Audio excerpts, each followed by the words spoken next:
So we all set up here? I think so. Don't just stand behind. Do you want to see yourself or not see yourself? You mean do I want people to see? No. Would you I don't need to prefer? Okay. All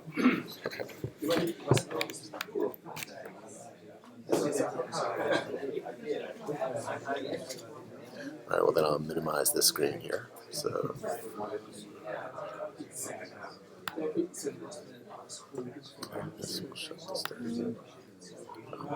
Actually, Tim, you want to just stand behind the podium? Just stand behind the podium for a sec. Oh, sure.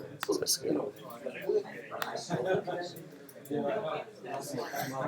I think I'm going to open up these blinds a little bit. Looks like. Yeah, that's fine. Yeah. Was it?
Well, that's what I meant fast. Yeah. That's a little fast. Wheels on there. 115 on.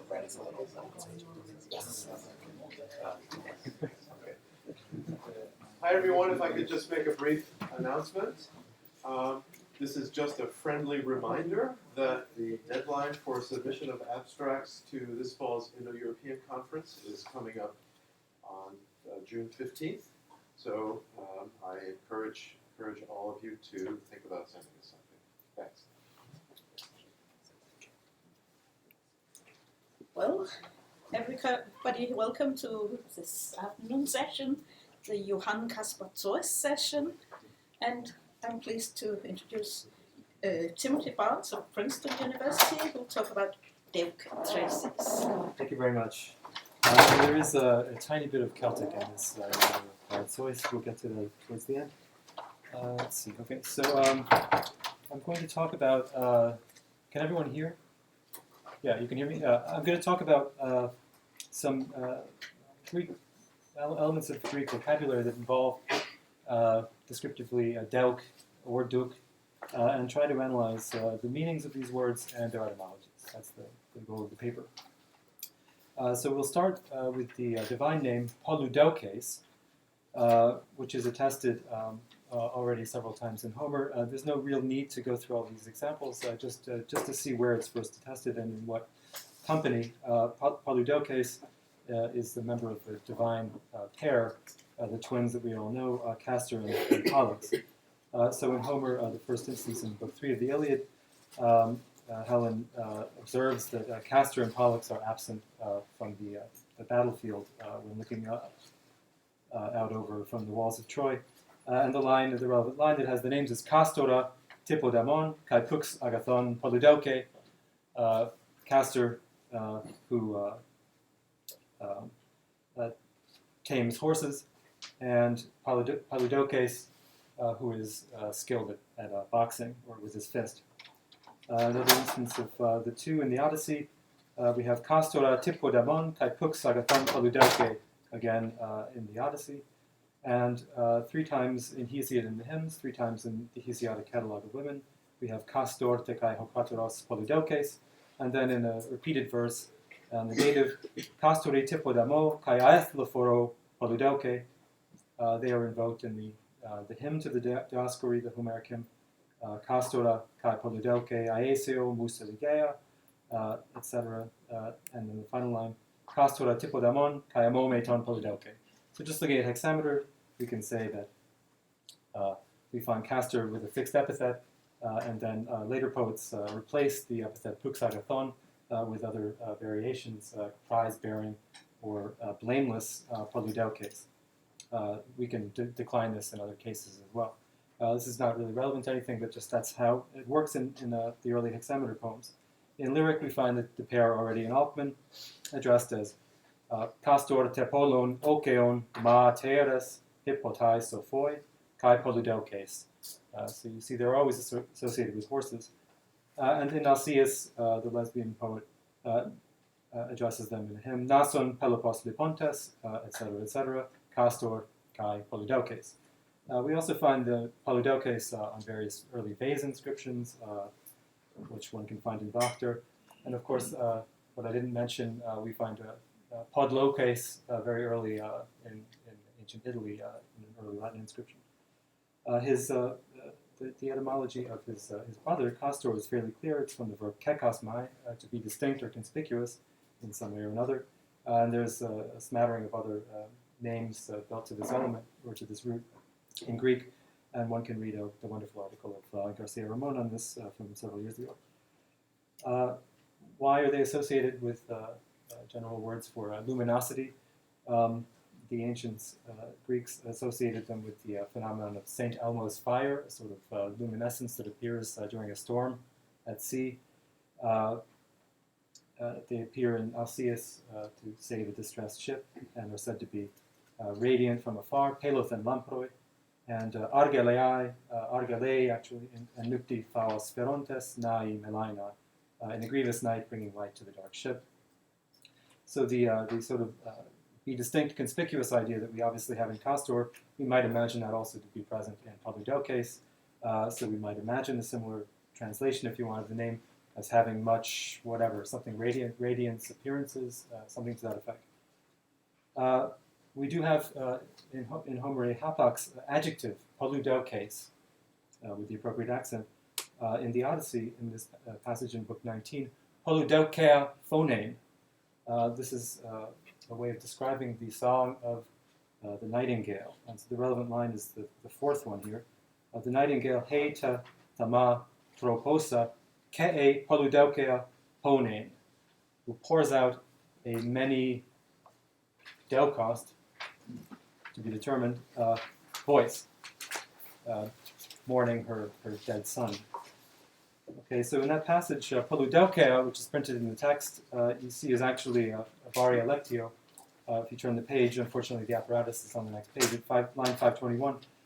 This is drawn from, basically it's not in manuscripts, it's in the parallel tradition, so it's in the quotation in Aelian, and also in Ezekiel, and then is imitated in later poets. So it's clearly the Lectio de Ficilior.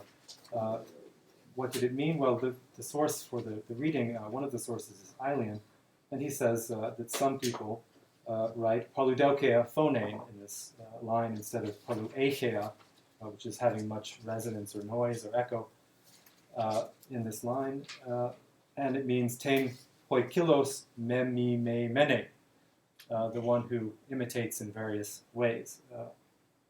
And then we'll skip the opposite meaning, adeukea, we can come back to that. Hezekias glosses polydeukea phonein as polois eoikuian, which is to say resembling many things, and also has another gloss, which is presumably from some other lost poem, perideukes, meaning something similar, perissos pepoikilmenon, variegated in various ways. So variegation is the main idea here, having many forms or shapes. We find in the poet that imitates this, or uses this adjective, is Nicander, Hellenistic period, the wonderful poem on wild beasts of various kinds, snakes, usually reptiles. And in the first time he uses it is line 209. He says, just translating, you would do well to mark the various forms of the viper. that is idois, you would do well to eudon idois, poludeukeia morphein, the variegated form that belongs to the echidna. It may be long, it may be short, etc., etc. Here again, the adjective is actually put in the text correctly from the Scholia, and then one of the manuscripts introduces it also, presumably because they read it in the Scholia. And the meaning is clear that Nicander understood this to mean variegated, having many shapes. So that's what it would mean. Unfortunately, then in 625, the second instance, he interprets it differently. Here he says, "Me sug helicrusoio lipain poludeukeas anten." You must not neglect the blossom of the poludeukeas helicrusoio, of the, in context, really sweet gold flower, and not many-shaped for various reasons. What this reflects is two ancient views on the meaning of this word in the Odyssey passage. One connecting it with just a hypothetical underlying noun daukos, which would mean sweetness. That would be a variant of glaukos. And the second being daukos, shape or appearance, which we see recurring in some of the other words. Why does Nicander use the word in both different meanings? Apparently this was a fun game that Hellenistic poets liked to play, where they would basically just take rare Homeric words about which there was some dispute as to the meaning and use them in both or all three or all four, whatever meanings, almost algebraically. They just make a list of the meanings and then make sure to insert them all in their poem. Unfortunately, for this very reason, the passages don't give us independent sources of information as to what this would mean to a normal person, but are simply evidence for the interpretations in antiquity of the words. So we find those, again, to take away from that is the two different possibilities of how to interpret the second element, dauke. We find the same thing with adeukes, without belaboring all of the instances here. I just give them to you on the handout. Adeukes, which would be basically not having daukos, whatever that is said of olethros in the Odyssey in the first passage. It is then said of famous, rumor, or ill repute of some kind. And then in the third passage it is said of potmos, of fate, or more or less synonymous with olethros, destruction. And here the scholiasts do the same thing, more or less. They tell us that adaukeia is either from glaukos, and that it is to be rendered as aglaukeia, or it is from the other daukos that they believe existed, and would hence mean aprosdoketos, from apo to dauko, meaning toblepo. We'll come back to that. Another way of paraphrasing the two different meanings would be e ten pikran, the one that has no sweetness and hence is bitter, e ten afane, or the one that has no appearance and hence is not evident. If you look at the other passages, the scholiasts record similar things, and also all of the etymologica have some entry or other based on this word adeukes. We can go to the next page. Just summarizing what I took you through extremely quickly there, is that the ancient tradition offers us two different interpretations for the alpha-privative compound here. Either it's aglaukes, that is to say pikros, bitter, bad, not having sweetness, or it is aprostoketos, unexpected, or aphanes, not apparent, or apeoikos, not resembling something, agnostos, unknown, and so on, all basically ways of rendering something that does not have an appearance. Again, Apollonius duly employs the word in both senses according to the principle I just mentioned. In one passage it clearly is could be paraphrased bitter, that is said of a manus, a wrath. In another passage it seems to be unexpected in context, very clearly storms that are adaukeas, that appear unexpectedly, or steropai, lightning bolts, which are aprophatoi, unpredicted, basically the same idea. A fourth instance of a word involving this element is just the Hesychius clause endaukes, here in the neuter plural, endaukeia, emphere, or homoia, so similar, and second clause endaukes, neuter singular, homoion, similar. So presumably having a daukos that is in the same vicinity or whatever, so having an appearance in common and hence common would be the interpretation. Other bits and pieces that could be put in this pile of forms are a possible verb, delke, which is invoked in the Odyssey scholia to explain, again, the polydokea phoneme, apo tu delko to blepo. So from the verb delko, meaning to see or to look. And then Hezekias has something that's clearly related to that, and that is delke frontisde, thinks, has in mind. It's not clear whether these are real forms or whether they were just invented to explain this little family of words that seem to mean appear. If you were to make up a verb, this is what you would make up, but you might not be wrong. And they might not have been wrong, but it's not clear if this is actually independent evidence. So one thing that makes one think this isn't all just quite crazy is that we have many names that have this element in them also at 1.6. Already in Mycenaean, we have an instance of Delcario, which is fairly clearly Delcalion from alphabetic Greek in the first millennium, which is a name. You also find it said of actual people, but generally in the earliest instances of two separate heroes, one from Crete and one from Locris on mainland Greece, just a way of saying that it's a geographically widespread name. Second name involving this element is a Theban inscription recording the dedication of one Delcon with a nice kappa. We have Delcaro in Mycenaean, the third form, which is either Delkelos or Delkeros. We have Delkio, personal name. You see it's Wahata Delkioque, we are two, so these two guys, clearly a personal name. And then finally, the famous month name, Knossos, Delkioio Meno. So that rounds out the forms that involve the E grade delk. We also find an adverb endukeos and endukes in Homer, which sounds similar, descriptively what we would call a zero grade. Another Homeric word, and I'll go through this one a bit more quickly. Variously translated either with care, epimelos, or continuously, dienakos, or also apparently in a few passages something more like richly or hastily, but you can derive those from the other meanings. Leumann, who discussed this, 2 pages of Homerische Wörter, thought the core of usage could be seen in conjunction with verbs of caring, and indeed the earliest passage, which is Iliad 23, we have it with trephein. So trephein, to take care of, to nourish, philein, to love, to take care of, again, something to that effect, komisdein, to care for. It's found extremely frequently with those verbs, and I give you some just 2 passages there that are fairly clear. One from the Iliad, the second from the Odyssey.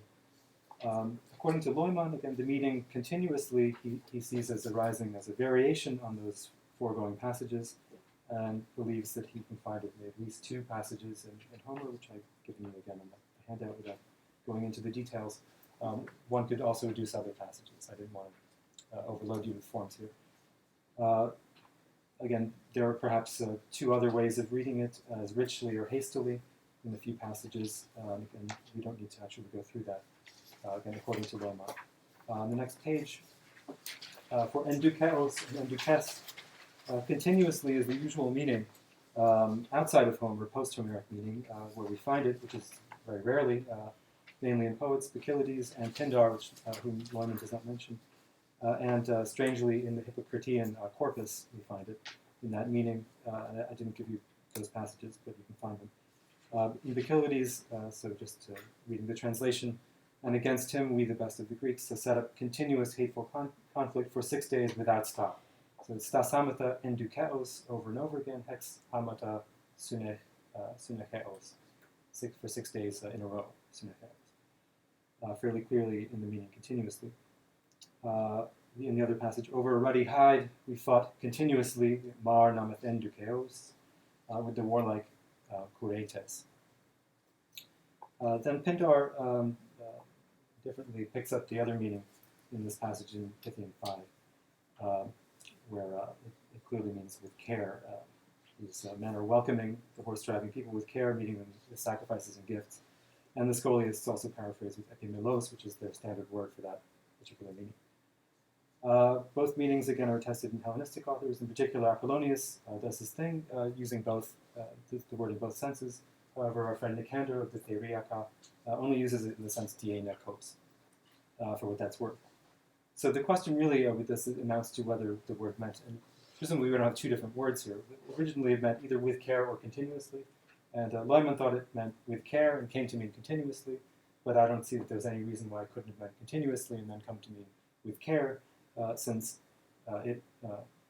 where we begin is always in conjunction with verbs that refer to caring, and if you don't know what the word actually meant, you might start thinking it meant with care, with verbs of caring, rather than continuously. Both meanings coexist, of course. In any case, the adverb will have then been extended from those situations with verbs referring to caring, again, trefin and filling, to analogous situations where you meet someone and give them a drink, and so on. So to ply someone continuously with drink or food, that is solicitously, that is with care. One can see this going in both directions, is my general point. So a small, just to start sorting these out. First, endukeos, that we were just talking about, we'll want to keep that apart from the other words, semantically and formally. It doesn't seem to be anything similar. For the other forms, we have to make a choice, again, based on the ancient glosses, between second member daukos sweetness and second member daukos appearance or form. Clearly, the second is going to be the favorite. For various reasons, formally, it's an unproblematic reflex of a root dauk, to be discussed below, whereas the supposed change of delauk to dauk is not at all assured. And indeed, in Mycenaean, we have what looks to be delaukos coexisting with all of these dauk forms.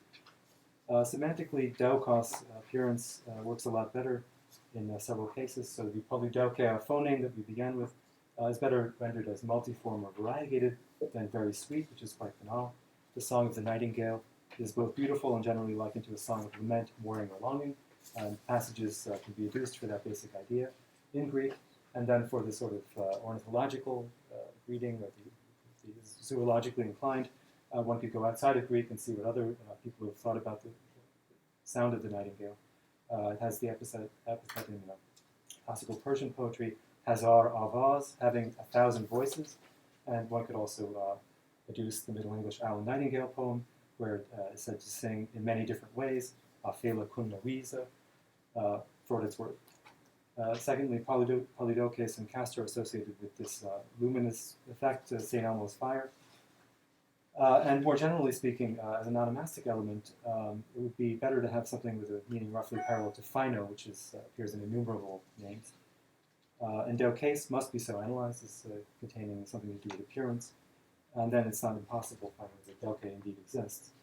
So I think we'll want to start from a verb that means something like that, appear or be visible. So how many roots dauk do we have floating around that we can look at? I don't think dauk, the one that we all know and are most familiar with, the one that means to lead or to drag, obviously fits any of our words. Secondly, for endukeos, I have a funny idea that it might go to a root dauk, meaning sew or stitch together, that actually only appears in Iranian, but there's no reason to assume that it didn't exist earlier. We find it in Middle Persian dohtan, doze, registered in Mackenzie's dictionary without any actual passages, and I have not been able to locate it in an actual text. I will find it at some point. And then classical New Persian, dohtan, doze, or duhtan, duz, Balochi dochag, and probably also Hasidic, and I'll leave those Hasidic details for you to read. 2.2.2, I thought, how is it used in classical Persian? And I looked at just two authors to see, Satdi's Gulistan, and then Firdowsi. In Satdi, we find it used literally, usually of dervishes who sew patches onto their cloaks. And I won't, you can read this passage. Just for time's sake, I won't take you through it. The more interesting use I found is on the next page, and that is a couplet from Firdowsi, in which the king of Yemen sends off his 3 daughters to marry the 3 sons of Freydon, and it said that Yemen became illumined with jewels, and the palanquins, these litters, were sewed together one after another. So that's the Amari Yak Andar Digar Doch Te. That is to say, the palanquins conveying the departing daughters were arrayed in a continuous line, one after another. In a word, dienekos. Following that analogy, we might suggest parallel development in Greek, meaning sort of stitched into one after another, over and over for endokeos, and then its reanalysis, as with care, in the relevant passages on the basis of that conjunction with those verbs. Second point, for all of the other forms, we might play with a third doubt, meaning appear or be visible. For that, we could look to a handful of Celtic words. Again, for time's sake, I won't go through all of this, but in Old Irish, we have a very common word, dúr, a feminine I stem. It means an element, a being, a creature, or a thing.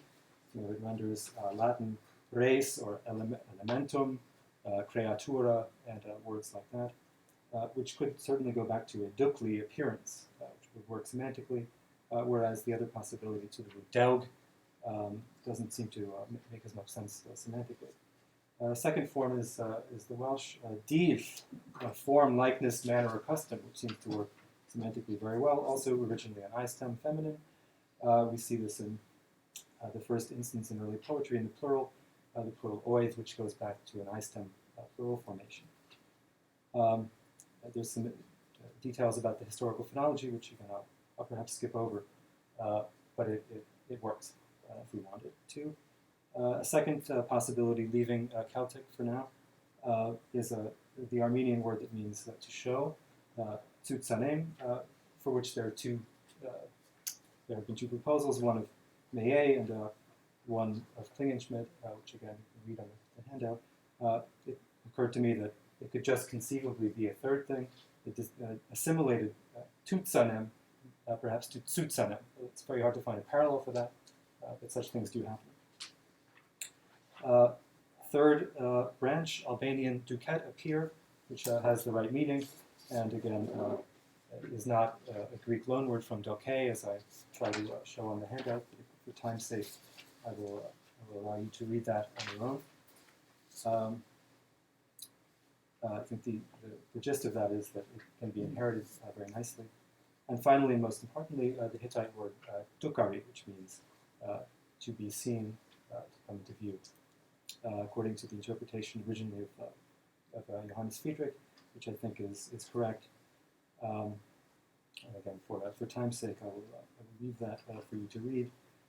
And indeed, the article in Tischler will lay out all of the different possibilities that have been suggested for this word. I'll just point out that Schindler saw in this verb the etymon of Hittite tweka, body or self, Vedic twach, and Greek sakos, shield, which is quite speculative, as nothing in the words for body, hide, or shield demands a verbal root denoting appearance. There are various other kinds of semantics that would give you that. Stretch out, cut out, flay, and so on. And Meyerhofer, in fact, doesn't even mention this, strangely. The connection of tukari with deug is impossible because of the geminate, which points again to a voiceless dealer of some kind.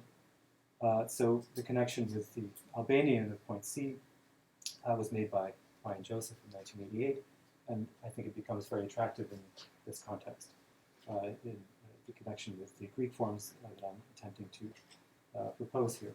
So we may invoke deug, a deug meaning appear, for this small group of verbs, giving us the state of dukor for Indo-European, tukari, and duken. Finally, and I have no idea how this might work, can one of our deug roots help us with that most elusive of names, famous Ithacan, Odysseus? Thank you.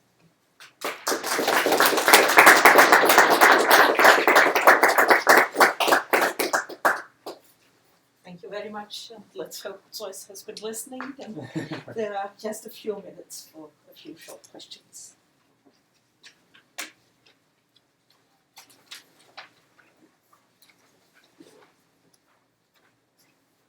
Yeah, thank you. Thank you very much for your nice paper.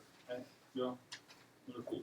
I have perhaps a couple of points. Yeah, which in your page 2. Apropos on the scholion form polyderkea and so on. There are a couple of words in Hesiod in which polyderkea or the like is also passive. Yeah. also having the appearance of. Yeah, I don't remember Oh, what. okay, yeah. And is there any chance that that might also be an intrusion and maybe? I mean, obviously one could. There is a paper by Marina Benedetti on this. Yeah. So Okay, it's but pretty I'll look well. at. But in ECIEC, yeah. Then apropos the eukaryon and so on, actually you have so eukaryon with Pygmalion. There's a paper by the eukaryon and Pygmalion. Yeah. Oh yeah, Fuchs Fuchs thing, thing. Yeah. Okay. Yeah, yeah, that's a There's a good paper point. of PIE about this, it's very Yeah. philological. And about, as we have spoken about, I'm not so clear that you absolutely need to put away the deuk. I don't like the first okay, one. yeah. There is in the meantime, I remember, Greg Noich has argued bring to light. Yeah. I am convinced from your point, but just take it. The problem is we don't. I mean, in Greek we don't seem to have any other words that involve deuk to bring with. Sorry. That's not also proposed. Yeah. Okay. And then my last question: could you also put together deuk 2 and deuk 3? How would we do that? Because you say appear and shape appearance. Yeah. Perhaps could be ramifications of one of the same. It's just a question.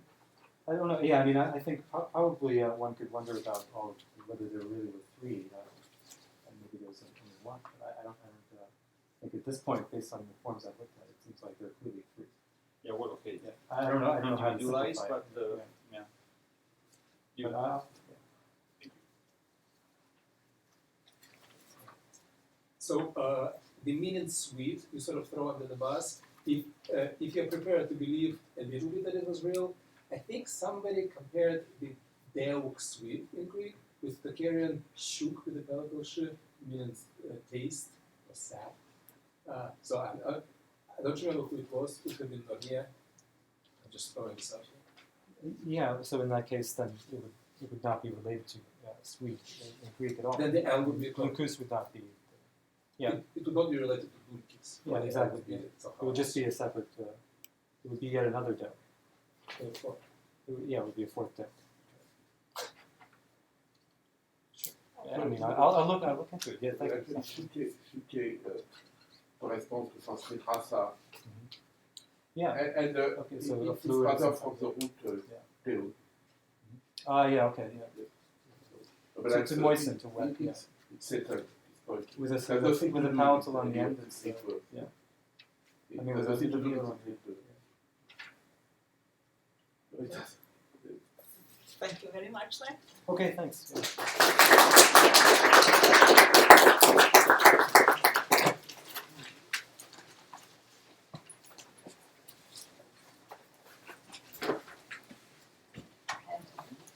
Our next speaker is Melanie Malzahn from Vienna. We'll talk about the root noun and gender.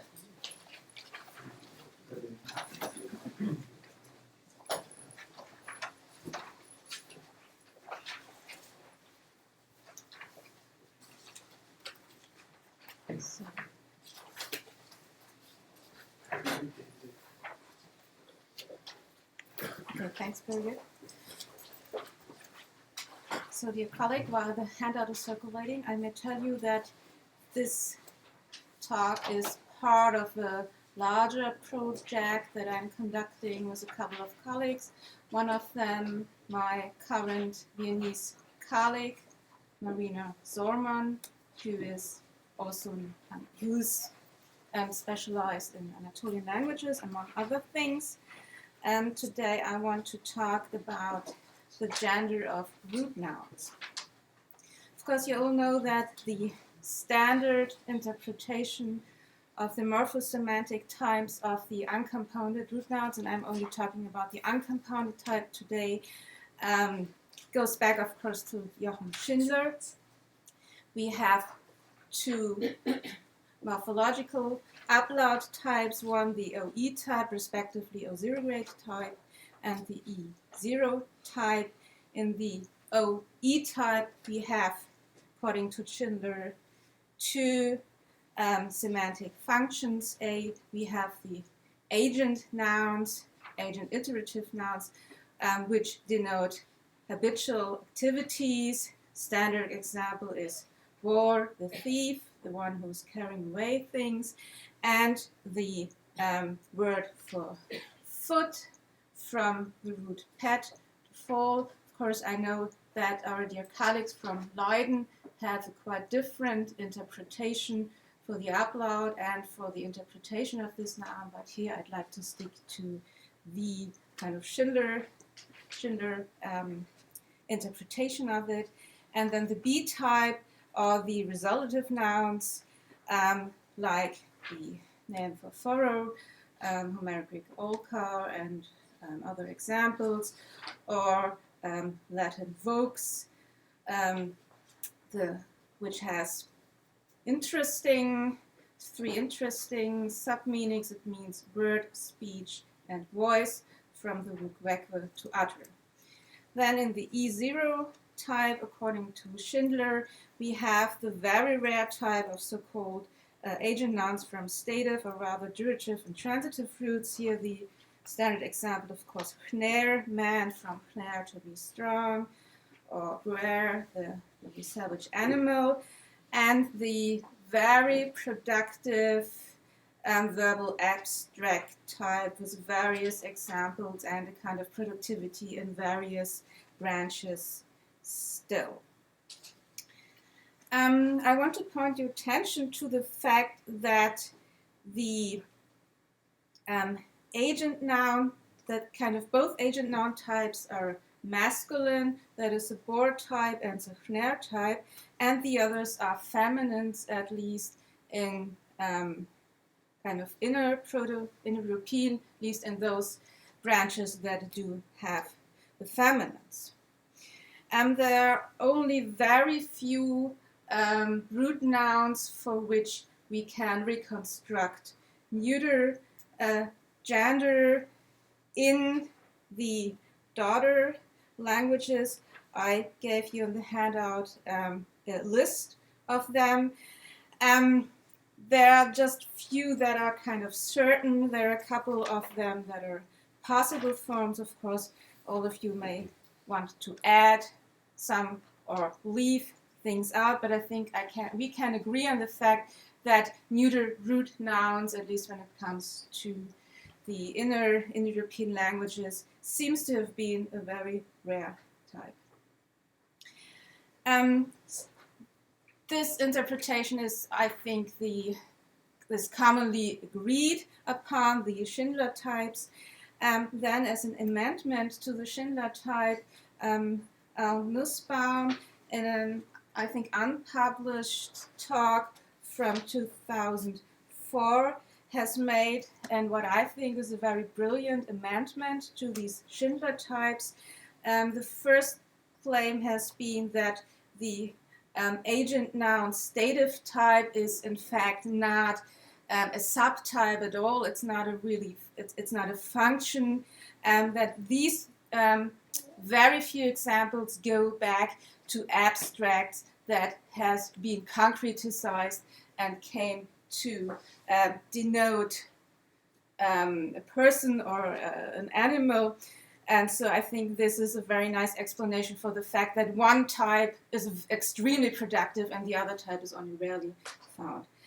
And the other, I think, even more important amendment of Jerry Nussbaum is to propose that the resultative noun type also goes back to old abstracts. And he made a further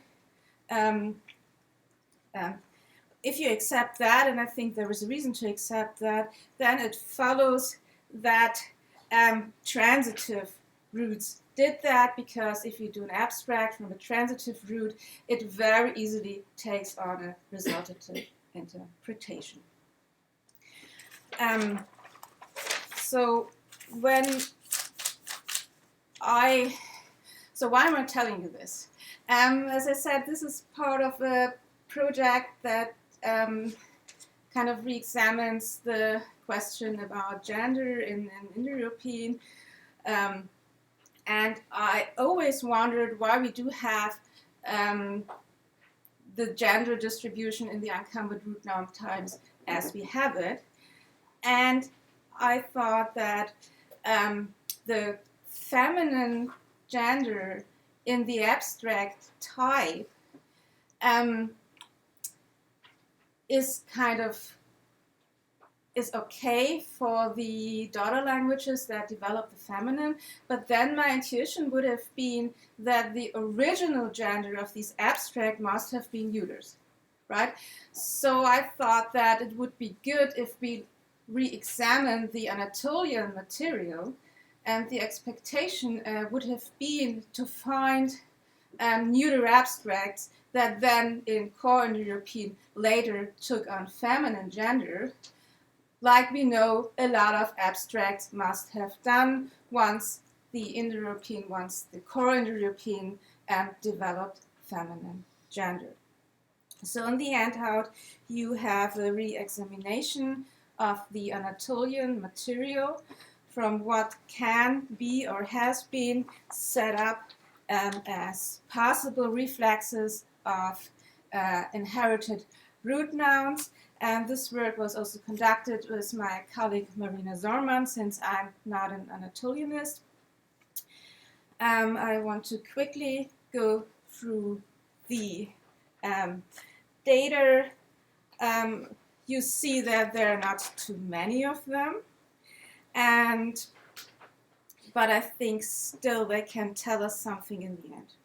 So first, we have those that have genus commune. So the first is Hittite Hand, also attested in other Anatolian languages, which means front or face. This seems to be pretty certain. Also, I think the gender is pretty certain. The problem is that we do not have the underlying root. So we do not know what the kind of original meaning of that root noun must have been. Then, of course, we have the name for year, which is also attested in Hittite. Here, the same thing applies. We do not have the underlying verbal root to that. Then the next possible root noun is Hittite as shuvai. And in the older literature, this has been glossed by Bird. And, of course, you could connect it with the other forms that are supposed to go back to a Proto-Indo-European root noun.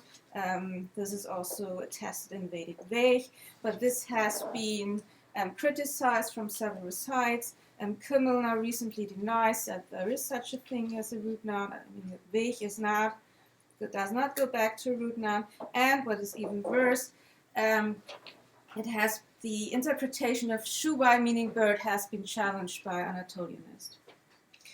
So the next form is para, air.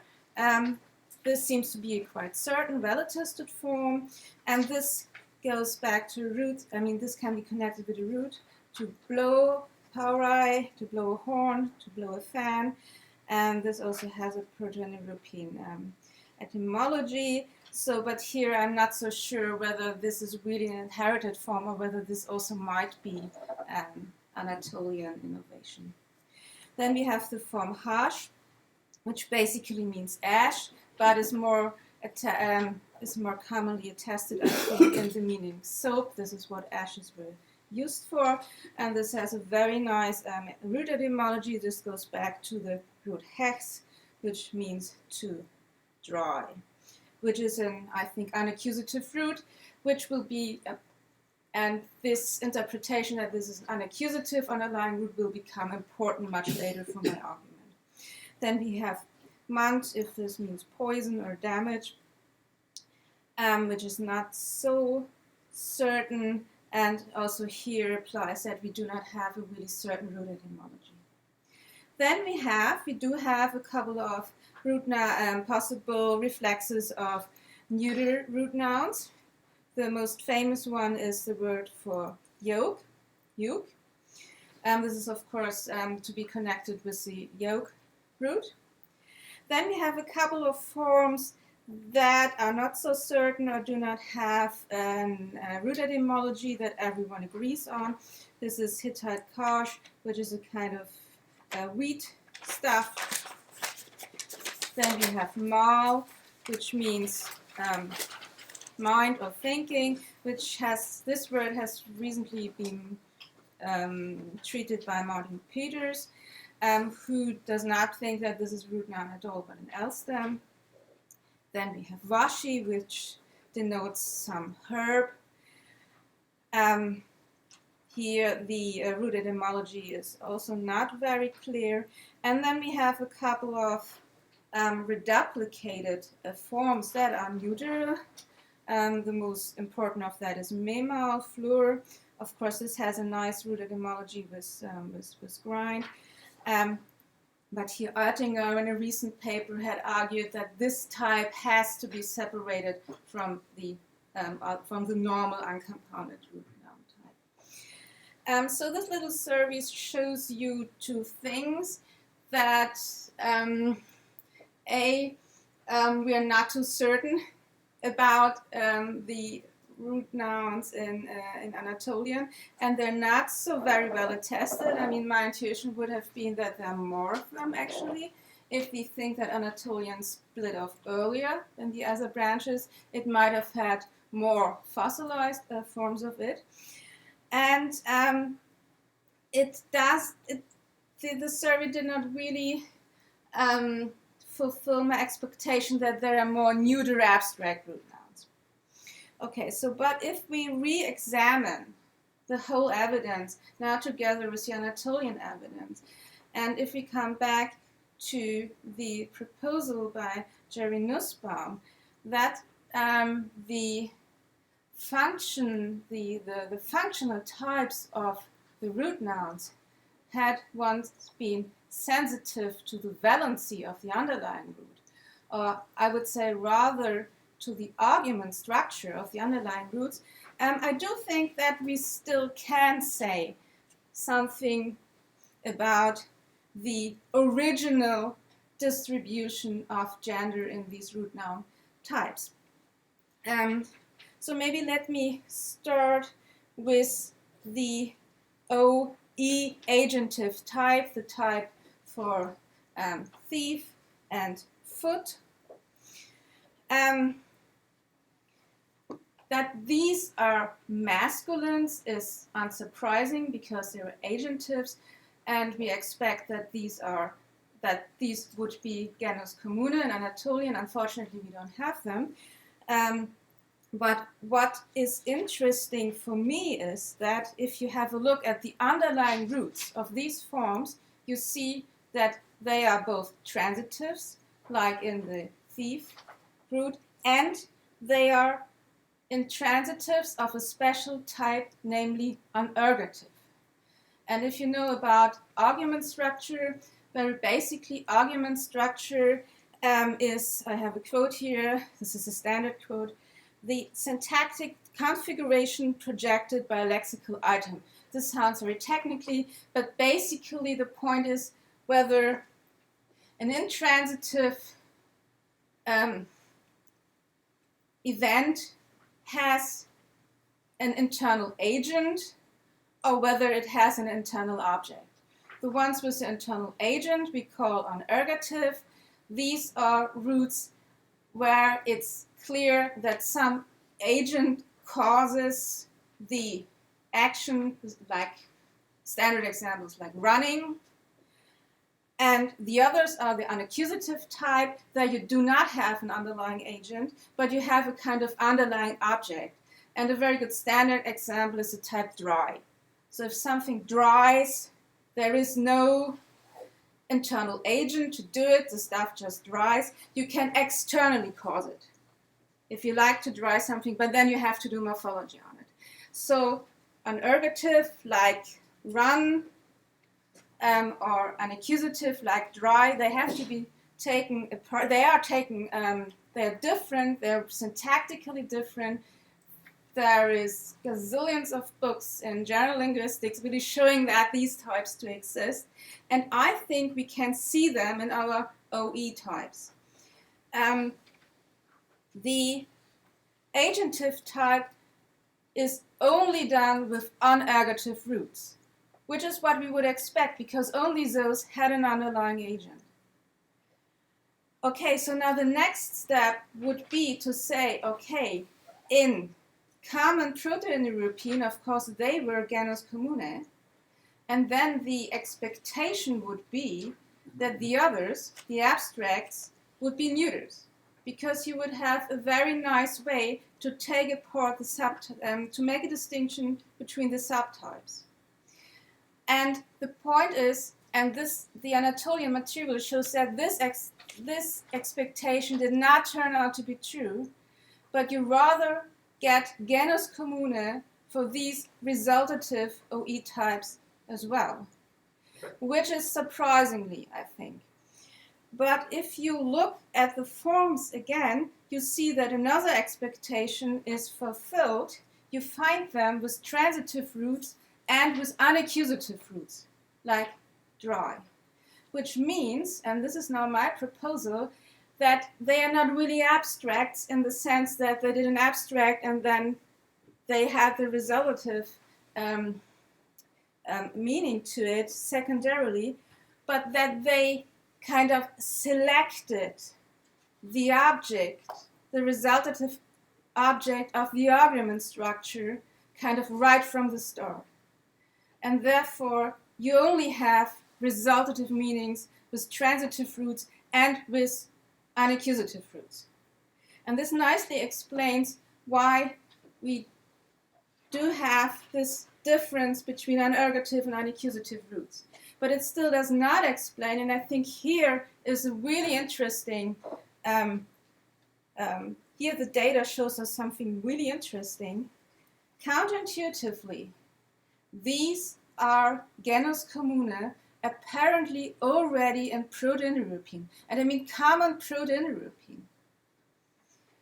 And of course, this is based on very few material.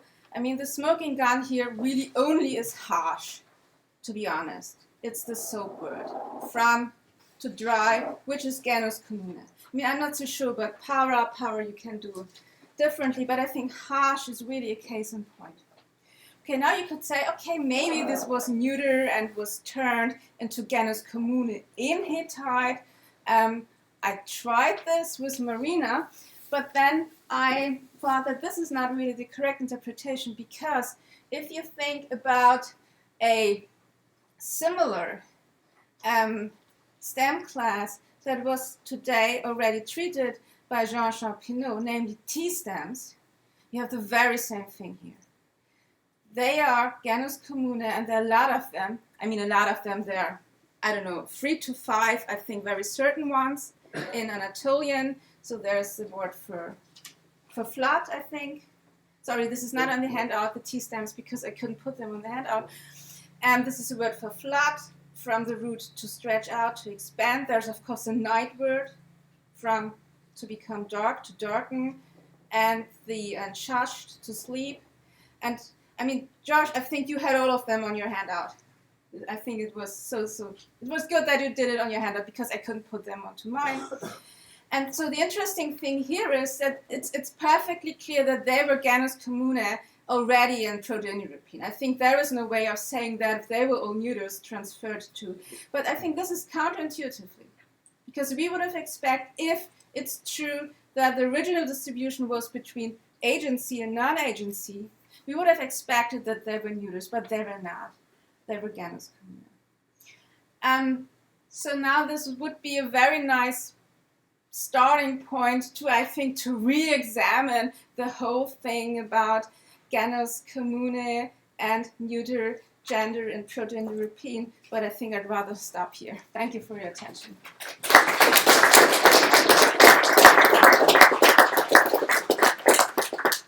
Thank you very much. We have ample time for discussion. Oh, I could have said more. Maybe I could add the T-stems. If you look at them, I think that the certain ones it's the same with the resultative OE type. They are made from transitive roots and unergative roots. Unaccusative roots. because they also get this kind of resolutive meaning.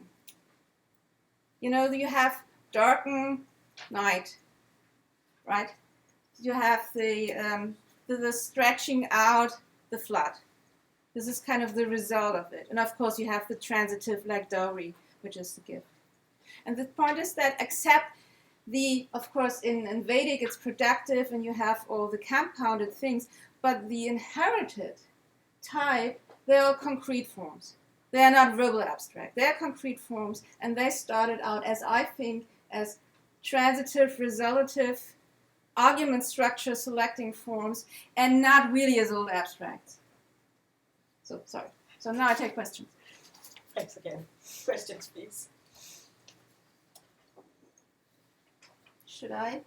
Yeah, please. I think Craig was first. 2 seconds. Thanks.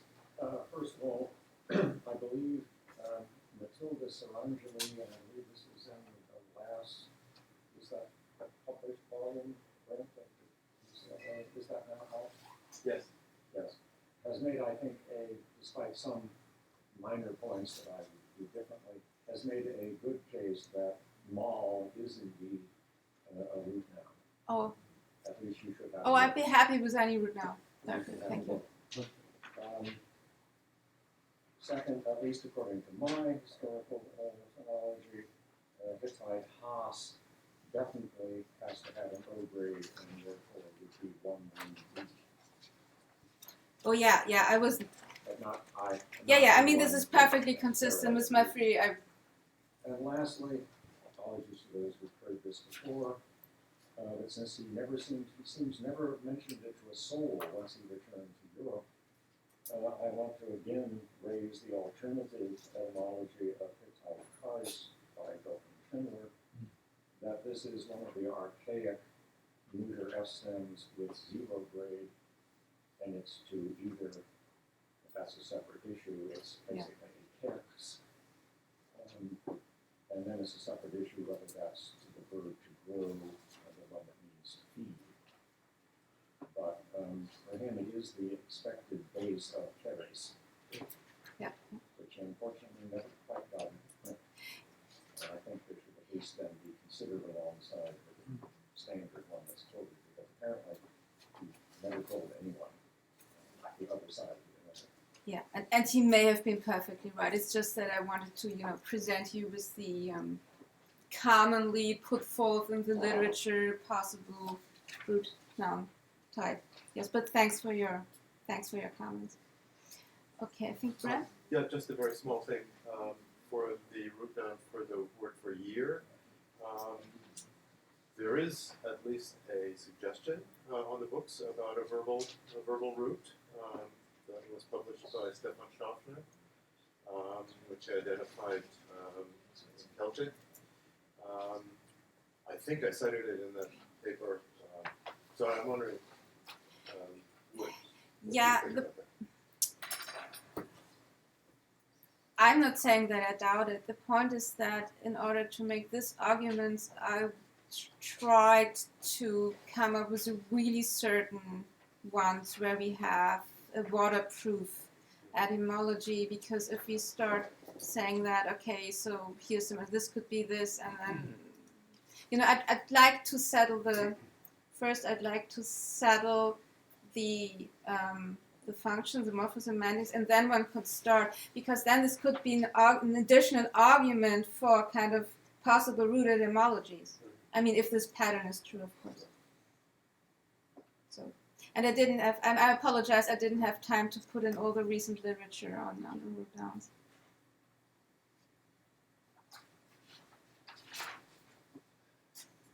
Okay. At one tiny point, I think it's possible that the hunt and anti and all of that stuff is actually a T stem and not a root noun, and that would be the basis of identifying a St. Lorenzo EN piece of nominal morphology, which I think you can find both in Latin chronus, that is a compound of pro plus a chnol of this kind, and what shows the second laryngeal is, I think, probably actually Greek pranes, right, which means, well, actually, synchronically means well disposed, but I think turned toward and so on. We work well with that. It's just a possibility. I wouldn't take it to the bank, but it's maybe. Thank you. Yes, please. Yeah, I had a question about your etymology for foot word, head. Yeah. As far as I know, the LIV has two roots that mean fly and fall. One's PET, that's fly. And then the other one is PETH1, which is fall. Yes, but this is the kind of, I mean, this is a Schindler etymology, that it's the foot is the falling one. I mean, it has been contested a couple of times, but The it's thing is, I've always thought of hat to fly as an It's a D, yes, of course. yeah, you're Hat to perfectly. fall. Yeah, I expected that. It's I expected confusing. that question. I perfectly expected it. Of course, fall is one of the kind of standard unergative school examples to explain it. But I think that this is precisely the point, that we should start really looking at the argument structure type of every Proto-European root we have, like with toe participles and things. Therefore, I glassed it then with, I think at the third page of my handout, with to step. Because if we believe that this is, the foot is really it, then of course there is an agency, right? I mean, to fall, the unergative, sorry, if I'm right and it's an unergative root, you have to have an agent to do that. And the unaccusative form of fall, sorry, I mistook it. Fall is a handbook example for an unaccusative root. But just if, the leaves fall, if there isn't any causer. But this can't be the etymology if we believe it's connected with foot. Right? Because you have, the person is doing it. Then it's not the leaf falling stuff, but it's something else, and then we have to grasp So the meaning a more bit differently. Like dual semantics in the unergative and accusative semantics for the same root. Of course, you could. Of course, in the dollar languages, you could have a semantic change there. This is perfectly possible. Yeah. But I think if you want to uphold that connection, that the foot word is a root noun A and it's an OE type and it's connected with a fall verb, then I think we have to accept, and it's a masculine, right? So it's, this is certain. Then you would have to say why it's a masculine. It's an agentive thing. It does something. In contrast to the other body part terms, which are mostly neutered. They don't do anything. But you're perfectly right, that's a bit of a problem. For me, at least. Thank you. May I ask a final short question? Yeah, sure. Do you have any comments on the formal difference between the type A or type 1 and type 2? Why would this sort of ergative type be characterized by an extra mora in the weak forms? Or A, ablaut? Is there any? Oh, no, I don't have. No.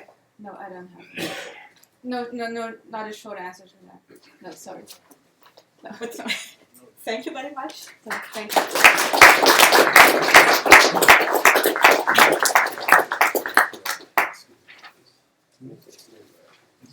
And now we'll have our final lecture this afternoon, which will be Jasanoff of Harvard talking about palatable thorns.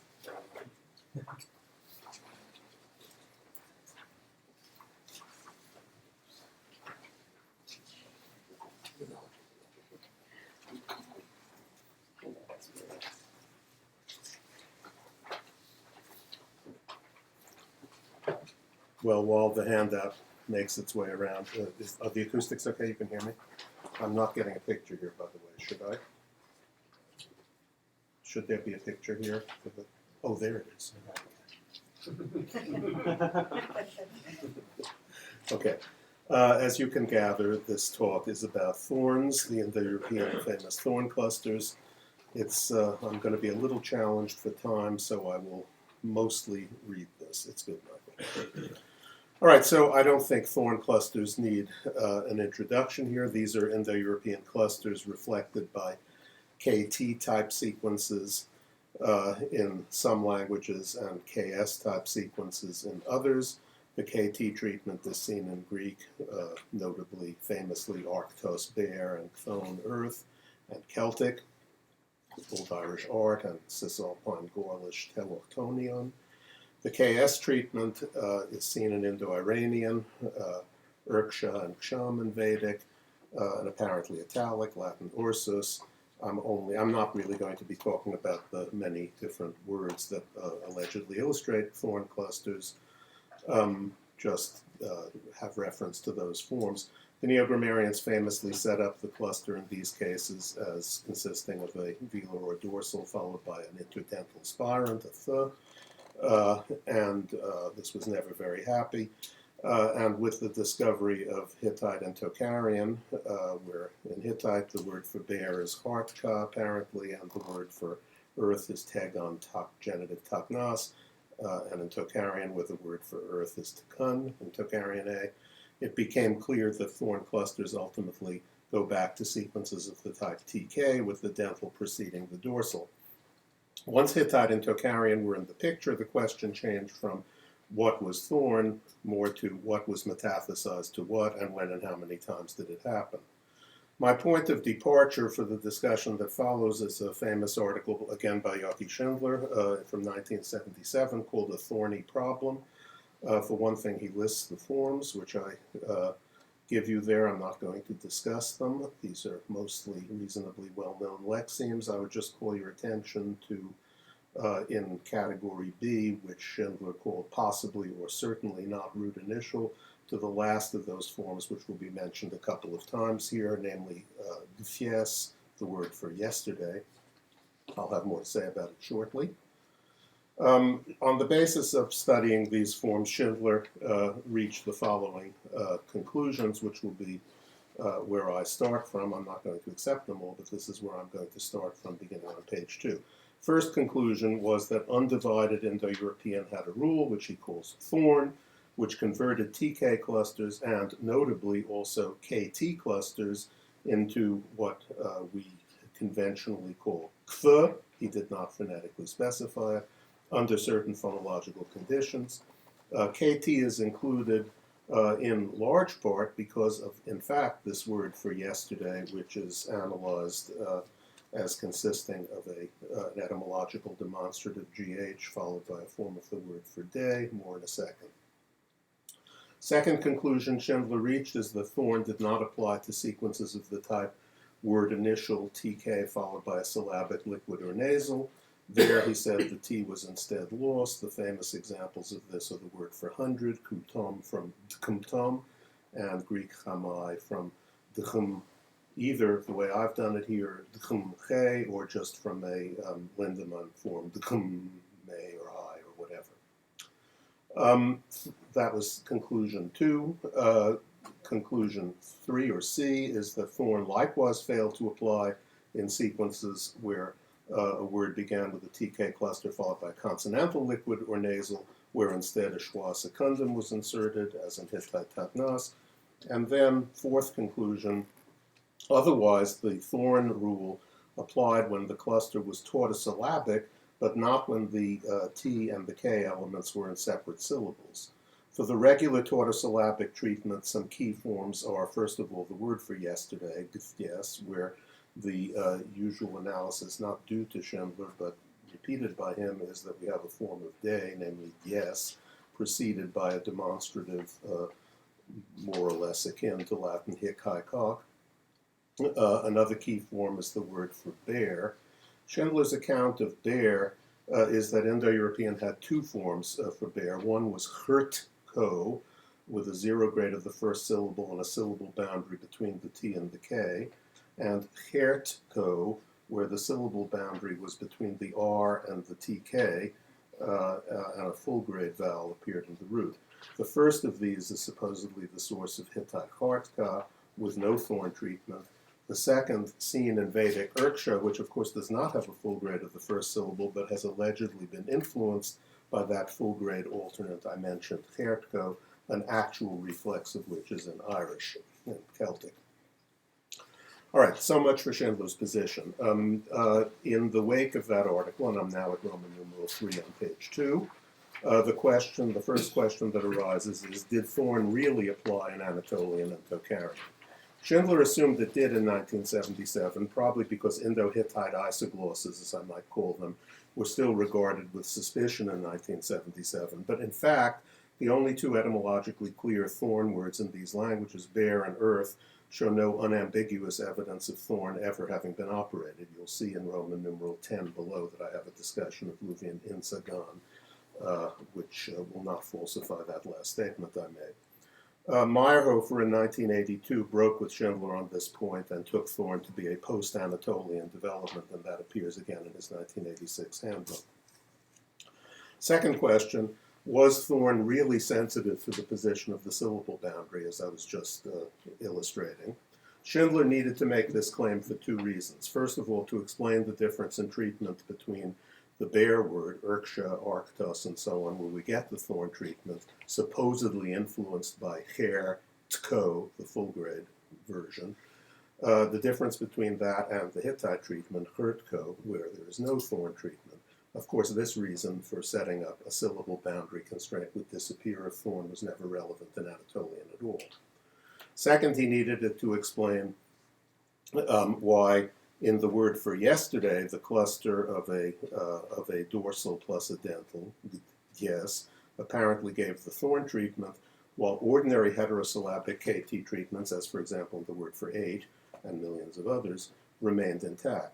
However, here there's no need to set up a thorn cluster in yesterday at all, because the Vedic treatment, here, Greek, th, and Latin h, could simply be the regular outcomes of the cluster palatal GH, D, yod in these languages, as was pointed out by Craig Melchett in his discussion of these matters in 2003. So to get to the point, my operating assumptions in Roman numeral 4, which are not very exotic assumptions, are that contra Schindler, our position will first be, one, that Thorn, or at least the visible part of Thorn, was an innovation of the inner or core Indo-European languages, that is, it just didn't work in Hittite, Anatolian, or Tocharian. Second, that only TK and not KT clusters were subject to the rule. And three, that Thorn was not sensitive to syllable boundaries. In other words, I'm offering a very conservative, no frills or special touches set of starting assumptions, and I'm now going to try to defend them. To understand what really happened, we have to look at the phonetics. In Roman numeral 5, I begin the discussion of the phonetics with part 1.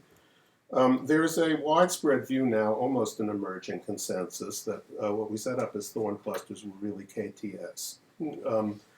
The hypothetical development was that TK became TSK, that this metaphysized to KTS, and then gave the familiar results. Where supposedly TK became TSK by an extension or analog of the famous double dental rule of Indo-European. This rule has been, that is, this explanation of Thorn has been thought of independently a number of times. Craig Melchett discusses it, but refers us back to an earlier writer, Merlingen, who proposed this in the 50s, unknown to Craig, who also thought of it. Don Ringe, in a blog posting in 2009, attributes it to Schindler at a conference in the early 90s. Speaking personally, I once heard Eric Hamp expounding it as his idea, and I think others have had it too. There are some advantages to this scenario. It eliminates the need for the phonetically improbable Thorn, of course. It links the Thorn phenomenon to another well-known Indo-European process, the double dental rule, and I might add at the top of page 3, it's also better than some other new analyses that are around, notably those of Rainer Lipp and Alvin Kluckhorst, both of whom deny any kind of shared Indo-European level metathesis, or even inner Indo-European level metathesis.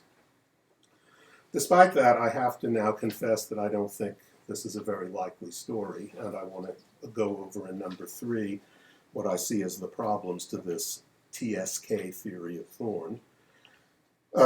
First of all, in A, the double dental rule of Indo-European and the putative TK to TSK rules are not much alike. The double dental rule applied only at morpheme boundaries. The the TK, that's a typo. The TK to TSK rule, if real, would have only applied morpheme internally. Second, it's easy to explain the double dental rule. The S was in an effect of the release of the first dental before the second. Remember, Indo-European didn't have geminants, therefore if you had a double T, it had to be at-ta, and the noise between the first T and the second is what got reinterpreted as an S and spread as a sound change, favored by the fact that it enhanced morphological transparency at morpheme boundaries. It's not at all obvious why this would have spread to morpheme internal TK. Third, if S insertion did spread to TK, despite what I just said, it might also have been expected to spread to TP, where the second stop was a labial. But this definitely didn't happen. T did not assimilate before labials, as shown by the BH cases of dental stems in the vest, and a couple of forms are given there. Had the sibilant appeared there, it would still be there. All right, so that's why I don't think it's likely that TK would have given TSK. I also don't think it's likely that if TSK had arisen in any way, it would have metaphysized to KTS. This just wouldn't have been a very natural metathesis. If we look at the much better attested phenomenon of single stop plus S metatheses, what we find, and I here quote from an article by Don Casteriada, but I think this is a reasonably well-accepted conclusion, the common types of metathesis seem to have the consequence of providing the stop with the best transitional cues locally available, that is, putting it in contact with a vowel. This is why at the beginning of a word we don't usually find S stop clusters becoming stop S, or why at the end of the word we don't usually find the opposite. There isn't that much data available for clusters consisting of 2 stops and an S, but to the extent there is any, and on general grounds, I would expect that the same principle applied, namely that the favored metathesis products would have been stop S stop in either order, but not stop stop S in either order. The closest thing I can think of to real cases, which happen to be mentioned in Danke's article too, are cases like these East Baltic examples, Lithuanian draksti, scratch, sumekstas, braided, and Latvian tuks to swell, which go back to draksti, sumesktas, and tuski, that is, we have a metathesis of SKT to KST. I would expect that if Indo-European ever did have a cluster TSK, it might have been expected to metathesize to KST, but not to KTS. Finally, even if all that had happened, I would not really expect KTS to simplify to KT as well as KS. I would expect KS to be the normal simplification product, and I would not really have been, I won't deny the conceivability of it, but I would not have expected treatments like Arctos and Irish art to come out nearly so readily as treatments of the Urksha type. So, in a nutshell, that's why I don't believe that this TSK theory, although it looks nice formally, really is intuitively very satisfying. Let me say something about what I do think is likelier in Roman numeral 6. The cross-linguistic evidence for the diachronic treatment of clusters of dental plus dorsal isn't easy to come by. There aren't that many languages whose histories we can follow that offer such clusters and for our inspection. In Uralic, there are a lot of languages that have such clusters, but I haven't been able to find anything very interesting coming of them. But we do know a lot about the synchronic phonetics of stop-stop clusters. And they're characterized by a great deal of gestural overlap. I found an interesting electropalattographic study by the Catalan phonetician Daniel Recasens and co-workers studying these in English and Catalan, and I want to show you at the top of page 4 the electropalattograms for, it turns out the Catalan speaker was used for these, but the English speaker from the report had the same results, for the sequences octa and atka, the one with KT, the other with TK, at 2 points in the production process. M2 means the moment in the production process of the sequence of the clusters where both closures are made. The M3 is the moment of the release of the second stop. So first look at the top line. It shows you the treatment of octa, and then to its right, the later treatment of octa at the moment of the release of the T. Notice that in the middle of the cluster, the pictures show the little black dots are places where the tongue is touching a region of the palate. The front region of the palate is the top of the curve, upper part of the page. The bottom of the close together bottom parts of these are the getting toward the velar region. So notice that octa has a lot of closure all over the place at M2, but at the moment of the second release, which is the release of the T, the overall profile is quite T-ish. The black dots are in the front dental region, and there's been release of the tongue in the back, more velar region. Atka has almost exactly the same picture at the middle of the cluster. That is, octa and atka look almost exactly the same, but as atka wears on toward its second release, it gets a more K-ish profile, not unexpectedly, since the K is the second release, and the dental region has very less contact. The interpretation of these results by Recasens is given in number 3 at the middle of page 4. They say, during the production of TK and KT, simultaneous raising of the tongue front for the T and the tongue dorsum for the K causes the raising of the intermediate tongue surface portion. During a period of the cluster closure event, namely at M2, the outcome of this process is blending between the two lingual gestures into a single gesture involving an intermediate primary articulator, i.e. the predorsum. As expected, blending conveys a shift in place of articulation, prepalatal instead of either alveolar or velopalatal, and an increase in the degree of dorsopalatal contact, which is larger than for a dorsal K. In a word, for both TK and KT clusters would have been diachronically prone to palatalization. That's the bottom line here. There is enormous palatal contact in the articulation of KT and TK clusters. We know this for KT, of course. KT has textbook examples in Romance where the treatment of the cluster in Spanish is a ch, ocho. In Portuguese and French, the velar winds up as an I glide.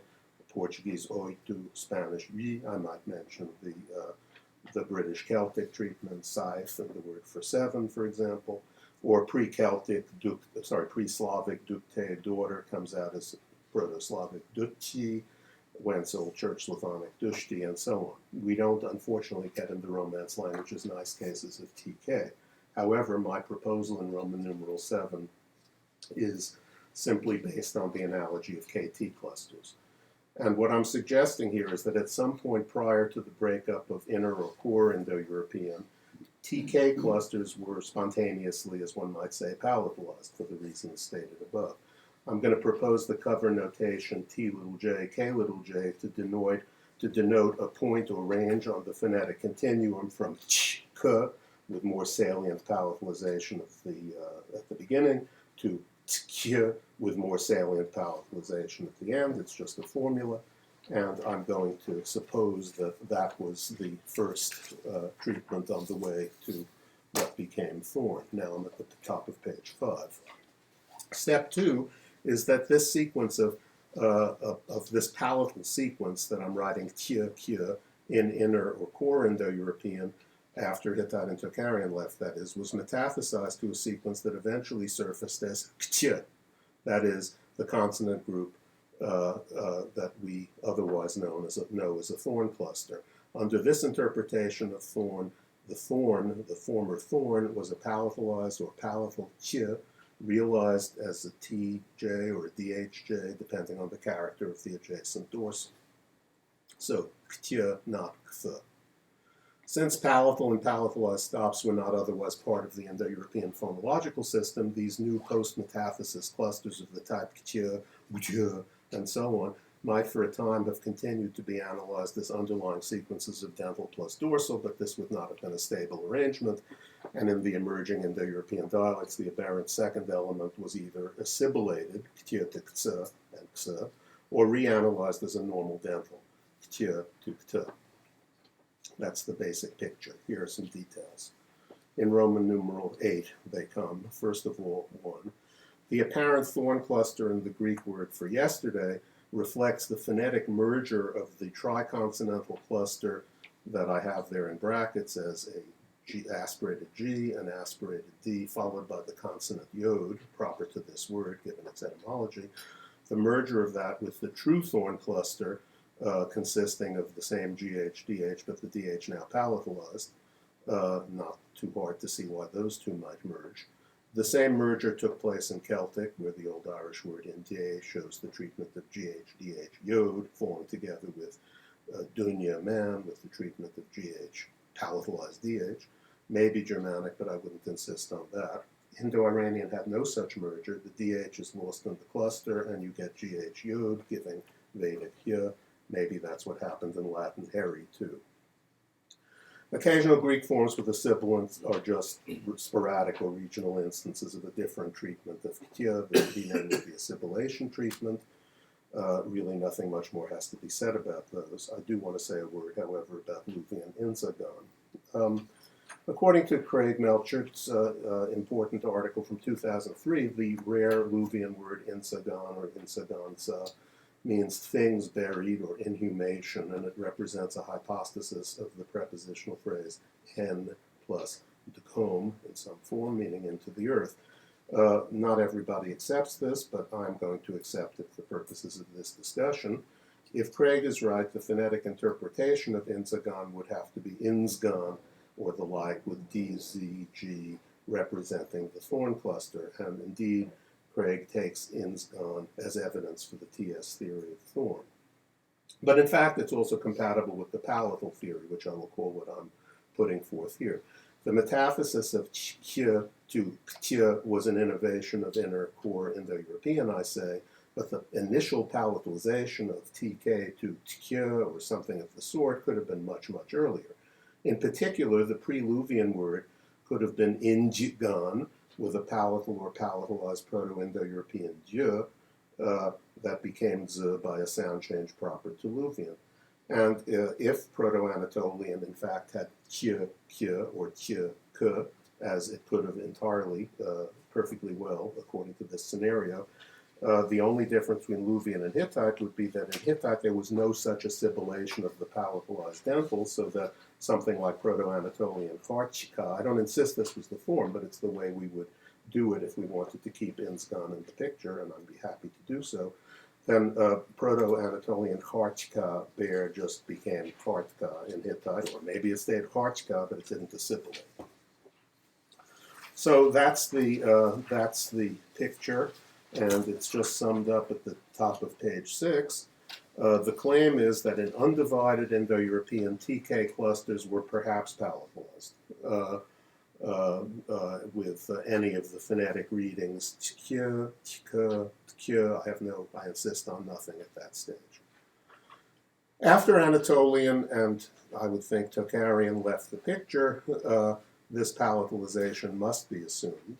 And moreover, before the remaining language is separated from each other, the palatalized cluster thus generated metaphysized. So that's where we get the rule that might be called thorn, tk'ya or tk'o or tk'ya, metaphysized to something that eventually came out as what I'm writing as K, T with a little j, and that is the thing that formerly we have set up as K plus a thorn. That's the basic end of the picture. I do want to thank the various people, some of whom come from other walks of life that I've talked to about this. Joe and Michael are in the room. Others aren't, but were helpful as well. Thank you.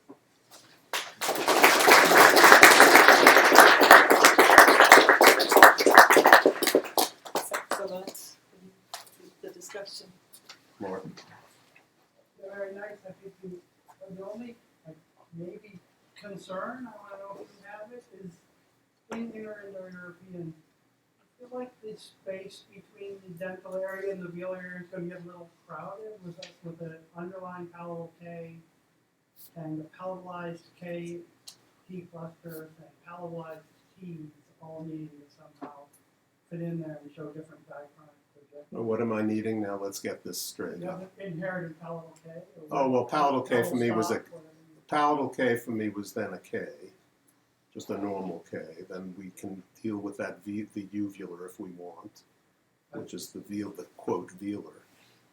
Labiovelar, it's not crowding; it's lip rounding. Yeah, no, So no, I don't think I'd We worry. have a very large number of the input velars are Oh, there are no so-called velars here. That is right. You have only labiovelars and so-called palatals. yeah, that's a little weird. It is weird, and Schindler noticed it. He also noticed that there are no cases of, that is all the, forgetting now about what particular species of dorsal we're talking about, that all the roots that begin with th have as their root final consonant something other than a stop. Kfer, kfen, no kfes, or kfet, or kfep. Yeah, but no, Mark, I don't think that doesn't concern me too much, in short answer to your question. Maybe it's an argument in favor of your conception of the phonetics of what people call the palatable. Possibly, yes. Anyway, that is my assumption of it. Yeah. Ben? Just out of curiosity on your point about Hittite hard pass and so forth, the loss of the palatalization on the T, I assume you're going to dig that before you then palatalize T's before I's. You betcha. Although, of course, I can make the latter. I mean, the palatalization product before I doesn't have to fall together with the palatalization product that could perfectly well have subsisted for another 200 years before the K. I mean, you can have Wemietzi and Harchika, and the former can go to Wemietzi, and the former can stay Harchika. I'm not saying I believe this, I'm just saying it could be. But yeah, I mean, the obvious first thing to think is they lost it, and then they had Hittite palatalization. Great. Yes, thank you, Will. Happy with this, and given that, of course, Lucian does seem to distinguish and do something with, quote, palatals, front wheelers that Hittite doesn't, not so strange that they neither and Z and Hittite.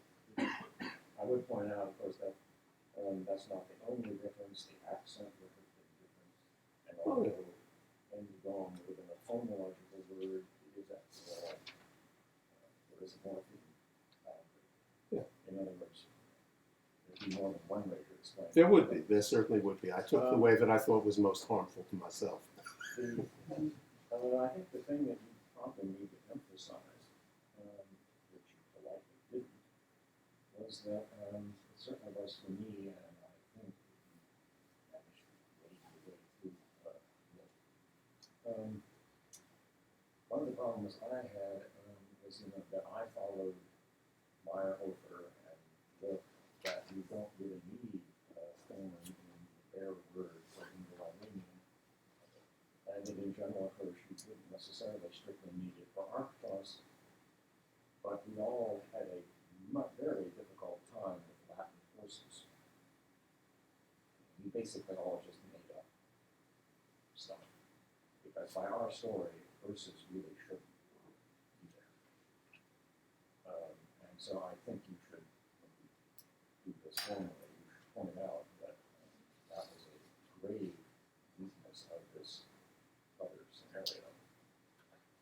Well, the whole story of the bear word is very odd. I mean, the way that various people have picked up on Schindler's claim of a Hertko and a Hertko, which is simply made up to account for the fact that that bear does not obey his syllable boundary thing. Well, it's very arbitrary, although it links to Schindler's views of Seifers.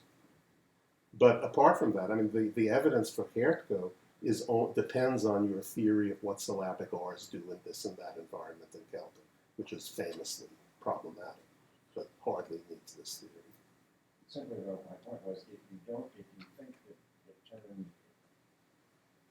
if you think it depended on the syllable boundary, and you give up Johan's very odd conception. Yeah.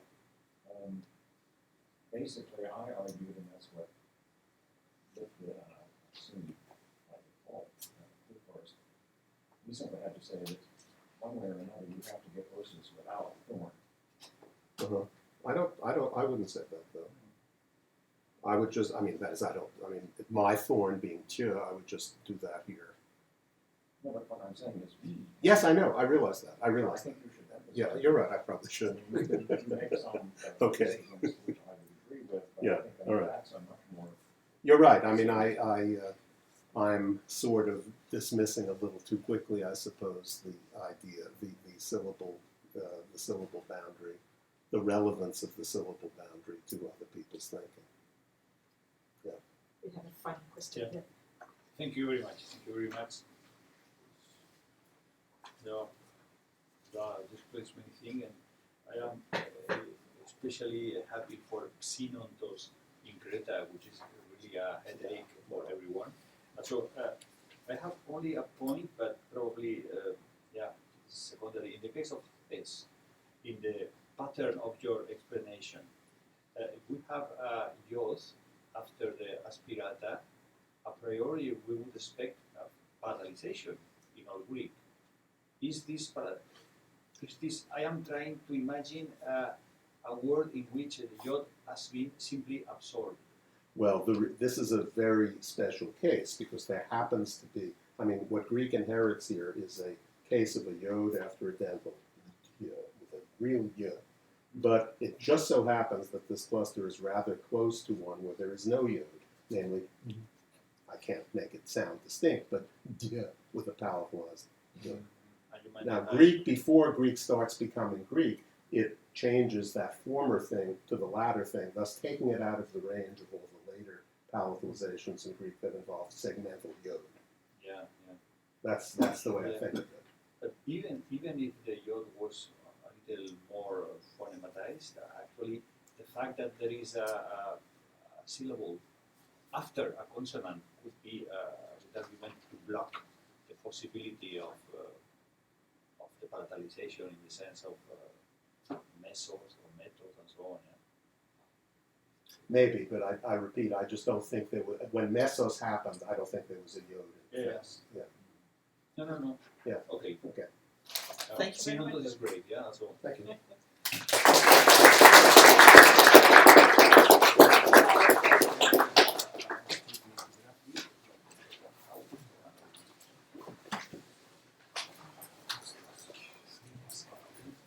Oh, that's a good one, huh?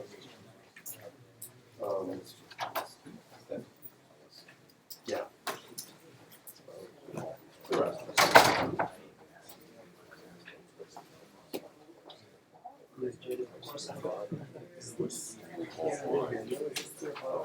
It's not for the discussion, it is a real word, but I don't think its meaning is right. No, I would just say it's not. It's not. No, the vowel is wrong, the meaning is wrong. Right. And we know from Kant that doesn't happen. So tectone, that word probably is, as others have said, it's probably a reduplicated tet. The root is tet, so reduplicated tet. Well, or fashion, yeah, it's that word. Exactly.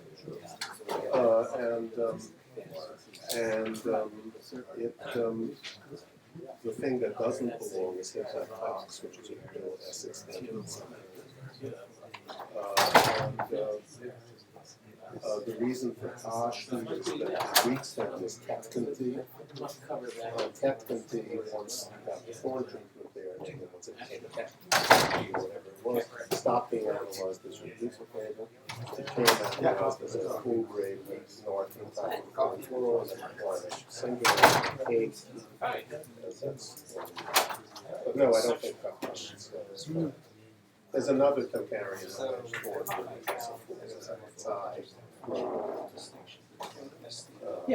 but it really is torn.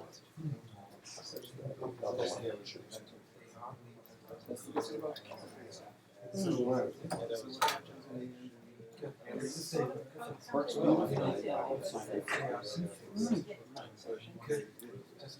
what I was talking about. Correct. Clusters, yeah, overlapping, yeah. Yeah, there's a special class.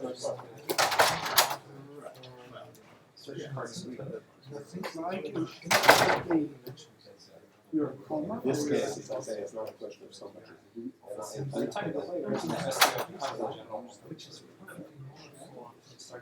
not a simple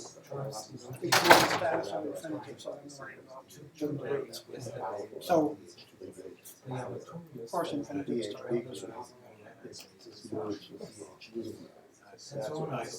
participles, if you do kind of, I mean, it's true that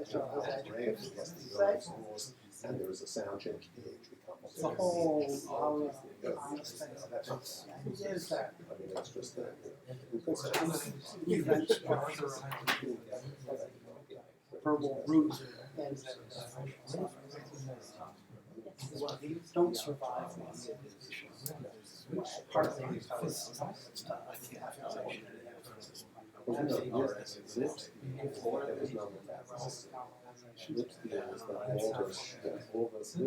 participles get schlepped too fast.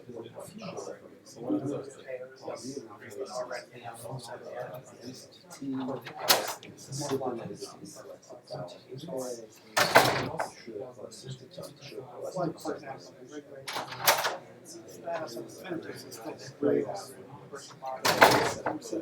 most of them and it works. It works for that's right.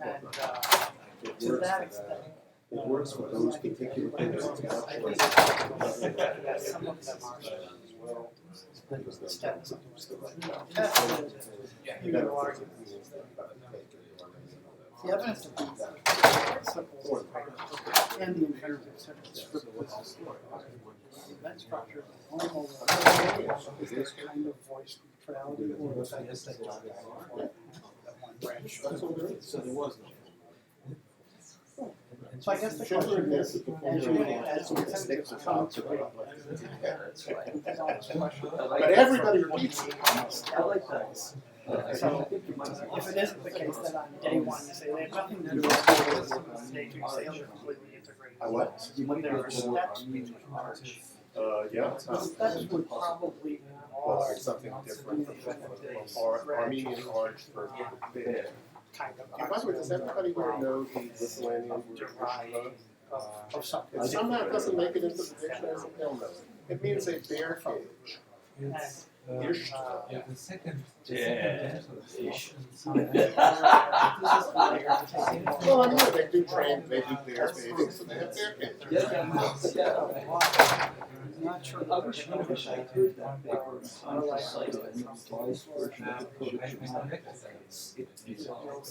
It just don't.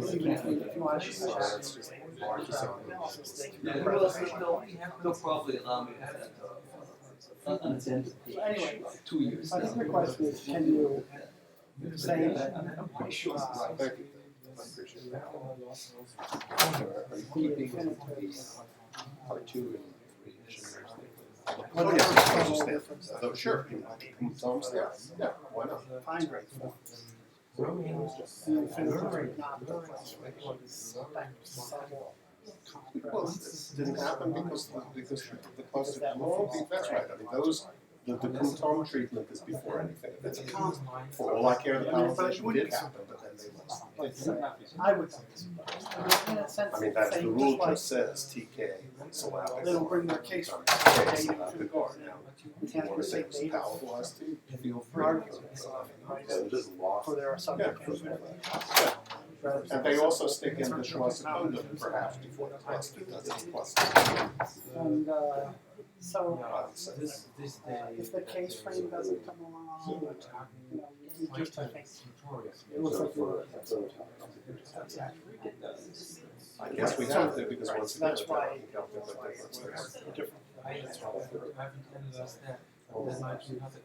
well, the reason I only said perhaps You want to say how much is old because crap in Celtic, still you can be sure believe that, well, today was that's the question. How much stuff can they leave? yesterday.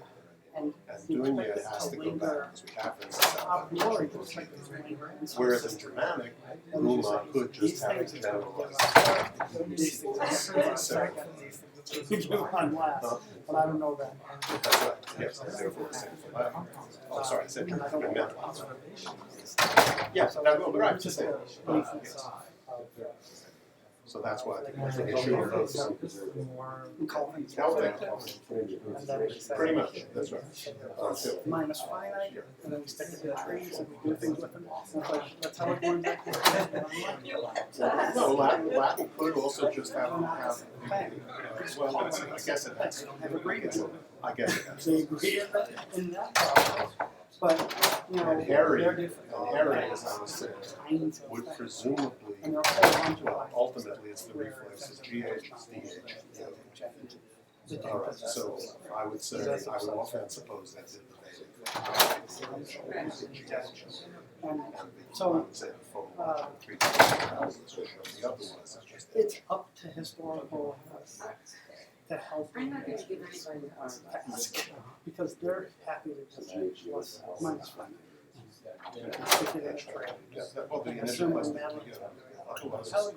A whole bunch of problems.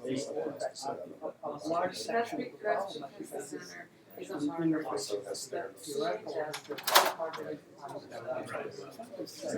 Although it's around like this, as a theme, okay, okay, I know the question. Those properties. And, you know, but it's a hard thing.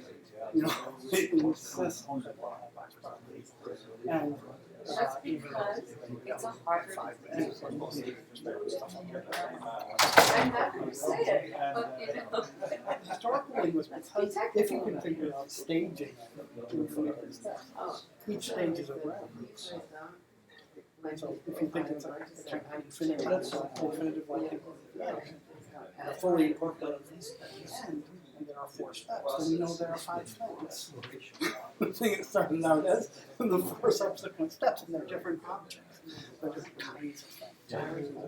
Because he thinks it sounds too grand. They're still struggling relatively close. It's not it's a squish, it's mushy. That's the many historical linguists think. Things are just, the categories just aren't that clean. No, the categories are clean, and you're the one who can help us figure out what they are. But it's hard. That's the problem. Like, yeah, I'd rather just say just a mess. That's easy. You can go home. But it's hard, and there's no guidance. So it doesn't seem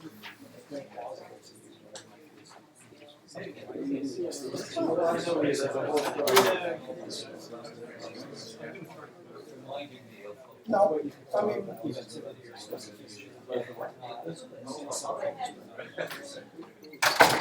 let me tell you of some cases where it seems fairly clear that stuff like that can come to be. So, in Micronesia, the fundamental difference between verbs are translated. It's the whole system. Transitive verbs. I know. The suffix on that. That's the other side. Lost five syllables. The intransitive ones lost their 5 syllables too. Yeah, that's the way it works. Suffix. Well, this is what he It's like the Polynesian one, but you also lose the vowel, so it's crazy. Oh, I know. And no part of the. Yeah. That's the. It's a whole. So, associated with that transitive is the following subtle axioms are different. Generic narrative do not have an article that require the intransitive. That's because they mean catch fish, not catch the fish or the fish. It means to engage in fish catching. That's the semantics of the bear noun plus one thing. And since these suffixes that used to be previous, was actually and it was therefore meant it, him, it was definite. When the object was generic, it wasn't there. And therefore, the end of the verb got lost, and it's just like the intransitive, and so you use it. Fine. So that just says you can have two forms of a verb, different axioms aren't a big deal, that's obvious. Here's the Yeah, well, there's the verb to you eat. have this article. Just Part realize one that is verb to eat is suppletive. It's intransitive. and square. Yeah, it's transitive. It's a transitive family used to be. Like eat bananas or eats fish. The other one is fish. And since they're from different stems, those stems must have had semantics that were appropriate to that axiom difference, and they were too. Yeah, there needs to be more. It's a little weird. It's a little bit weird.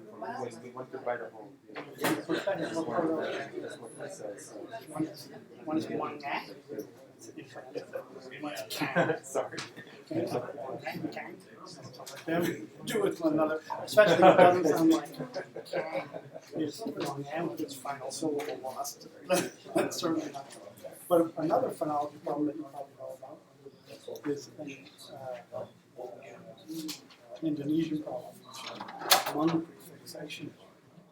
When the prefix mung to can, you get ngang, and you lose that shuna.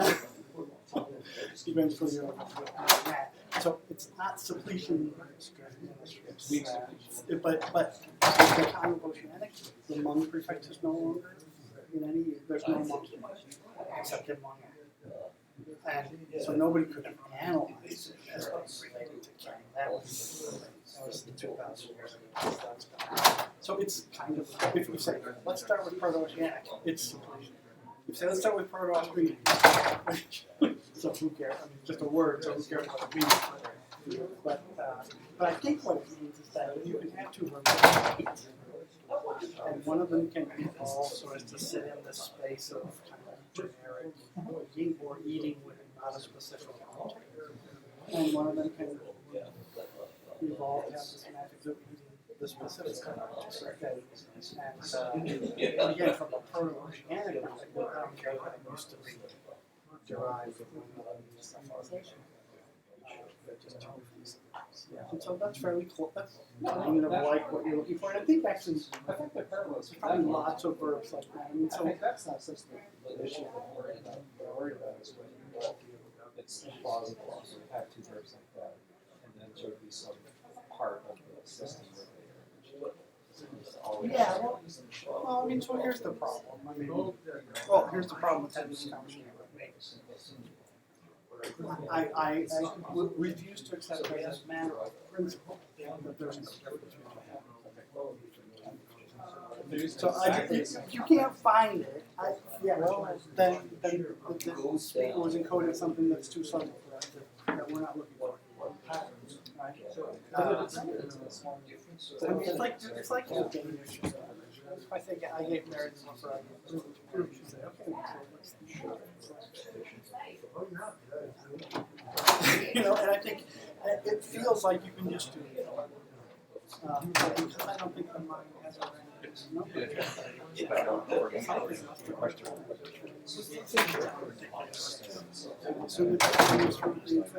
what can we recover?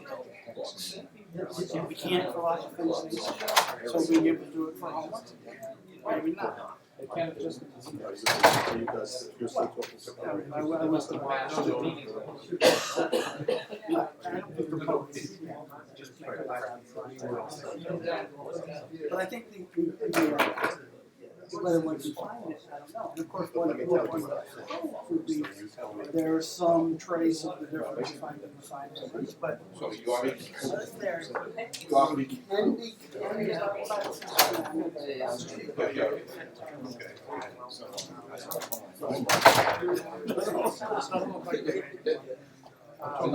I just don't know how long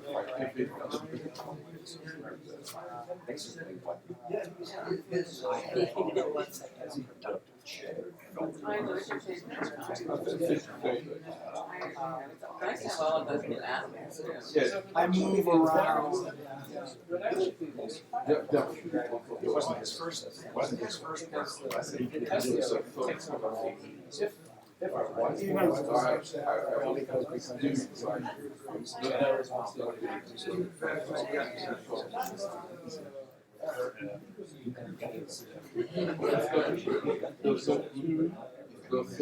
Well, I know.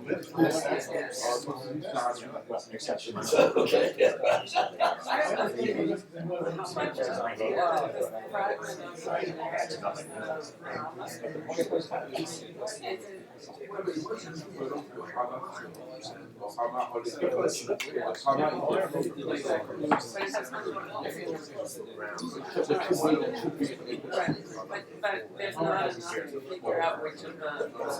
It's good for you.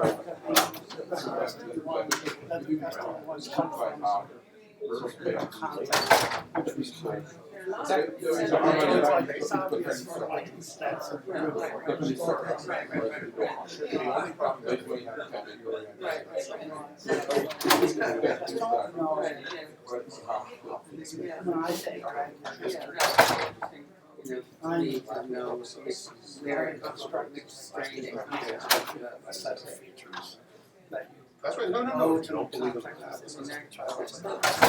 Not just the initial analysis of each step. And you know that just don't sit there with no fast flowing printers in it, central idea. Very hard to work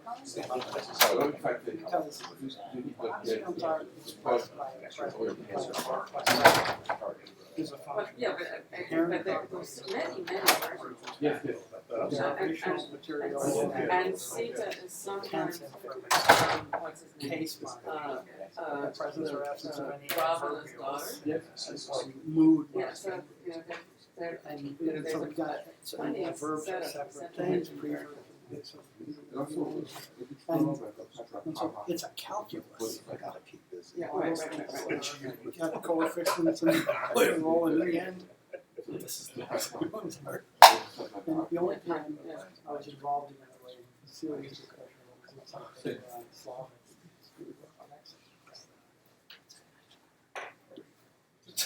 It's still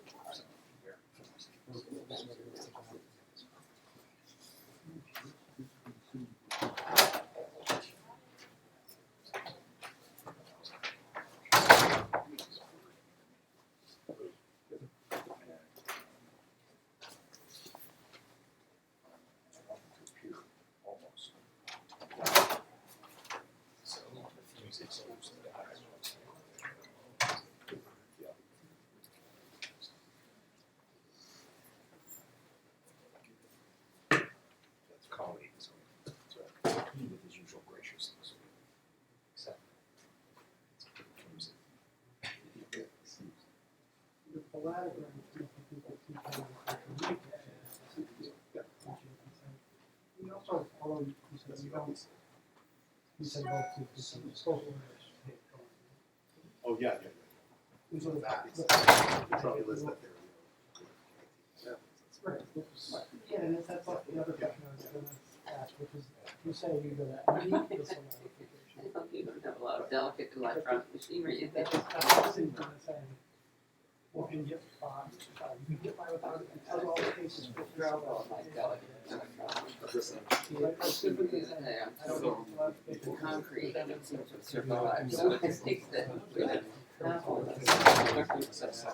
first thing you have to do is make it seem Which is you don't need it because mostly need it for back. Yes, and secondarily for. Yes. I've got a story about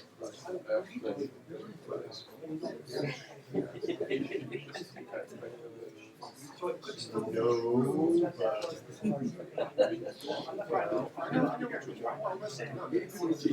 but I did on the face of it.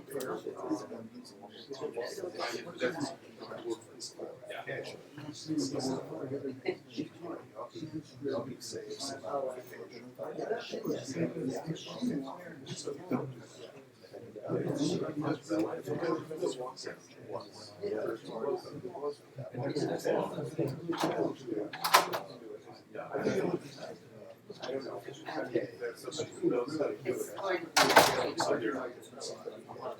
a hard one. Most of them are not. They are saying it's not nothing on that. So for example,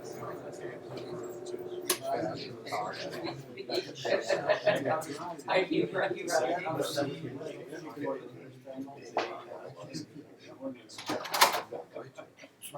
Right, because I finish usually after work.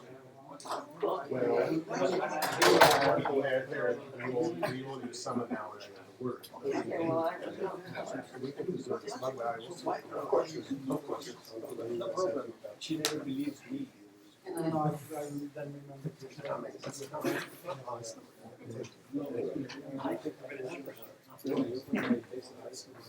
Generous. Yes. Yes, there is. Yes, there is. Okay, everybody, welcome to the Johannes Schmidt session. And our first paper will be by Hearn on WH questions and Tocharian and implications for PIE Reconstruction. Is there a PowerPoint or just a... No, there's only the handout. Oh, you're one of us. So today I'll be talking about the ancient Indo-European languages, particularly Tocharian and Hittite, and whether or not they have WH in situ behavior and those implications for Proto-Indo-European reconstruction. So those ancient Indo-European languages have long been considered strong WH movement languages, but at least Anatolian and Tocharian have displayed syntactic behavior that appears to be, if not necessarily WH in situ, it's at least non-initial. And so compare 1 and 2 below. We see just how far down in the clause these WH words can occur, in Tocharian especially, and also we see non-initial behavior in Hittite as well. So in this paper I'll be exploring various analyses of these constructions for both languages, and we'll be discussing their implications for the reconstruction. In Tocharian data specifically, Adams 2015 gives us a lot of great examples of Tocharian B WH questions. He claims that, like most Indo-European languages, Tocharian B has a rule like English, WH fronting, whereby the interrogative pronoun is moved to the head of the clause, whatever its normal place may have been. But he then notes that this is only for K initial pronouns, except for Ka, and even then the rule is only mostly exceptionless. So the exception he cites is 3. What is faith? We see what occurring in second position. For all other question words, Adams notes that one might wonder whether these words are subject to WH fronting at all. And we're currently on top of page 2 on the front page of the handout. So he notes that exceptions to WH initial word order is as high as 25 to 30% of the corpus. Here are his examples showing non-initial behavior, examples of Ka. We also have examples of Mukta and examples of Insu. And so for the Hittite data, according to the question word corpus in Hofner 95, WH question words in Hittite seem to appear in 2 different locations, the lower of which is immediately preverbal at the very end of the clause. The WH words in this low position, however, always show up directly before the entire sentence-final verbal complex, and they also always precede negation. So in 9, we see Y appearing before negation, which itself then appears before the verb. The other position in which we find WH question words is clause initially, hosting the clitic chain. And as we all know, they must either be hosted by some element from the sentence, or we have the dummy nu appearing to host the clitic chain instead. So for example, in 10, we see this other behavior where the question word can actually just go all the way forward and host the clitic chain. Now at the top of page 3. So let's take a look at the analysis of Sidlchev, 2014, for Hittite. This is a relatively recent analysis. He concludes that the Hittite data does constitute in situ behavior because the WH question word does not obligatorily raise to the highest specifier of CP. So he begins for arguing for right-headedness within the TP domain. This is due to the SOV nature of Hittite combined with the observation that auxiliaries inevitably occur clause finally after the main verb. To demonstrate the exact syntactic position of WH elements in Hittite, he adopts the adverb hierarchy of Cinque and argues that low adverbs and their linearization point to a syntactic structure in which arguments can't be in their base-generated positions within the TP layer. So in 11, for example, we see in this way occurring below the argument. And note here that we have just an indefinite, not an actual WH question word, but this is to show that all arguments of the verb show this behavior. If these adverbs are adjuncts within VP, then all arguments generated within VP must be located at least as high as spec little VP and possibly as high as spec focus P, according to his interpretation of Cinque's hierarchy.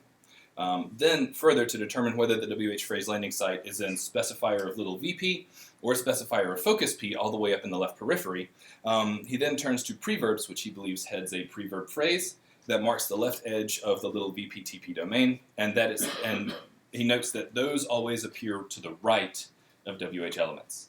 So this word order he takes as evidence that all of these WH elements must end up outside of the little VP and TP domain entirely. The one counterexample to this claim, which we see in 13, he explains as occurring due to delinking, which is to say that the answer is drawn from the speaker and hearer's common ground, which allows for this slightly odd syntax.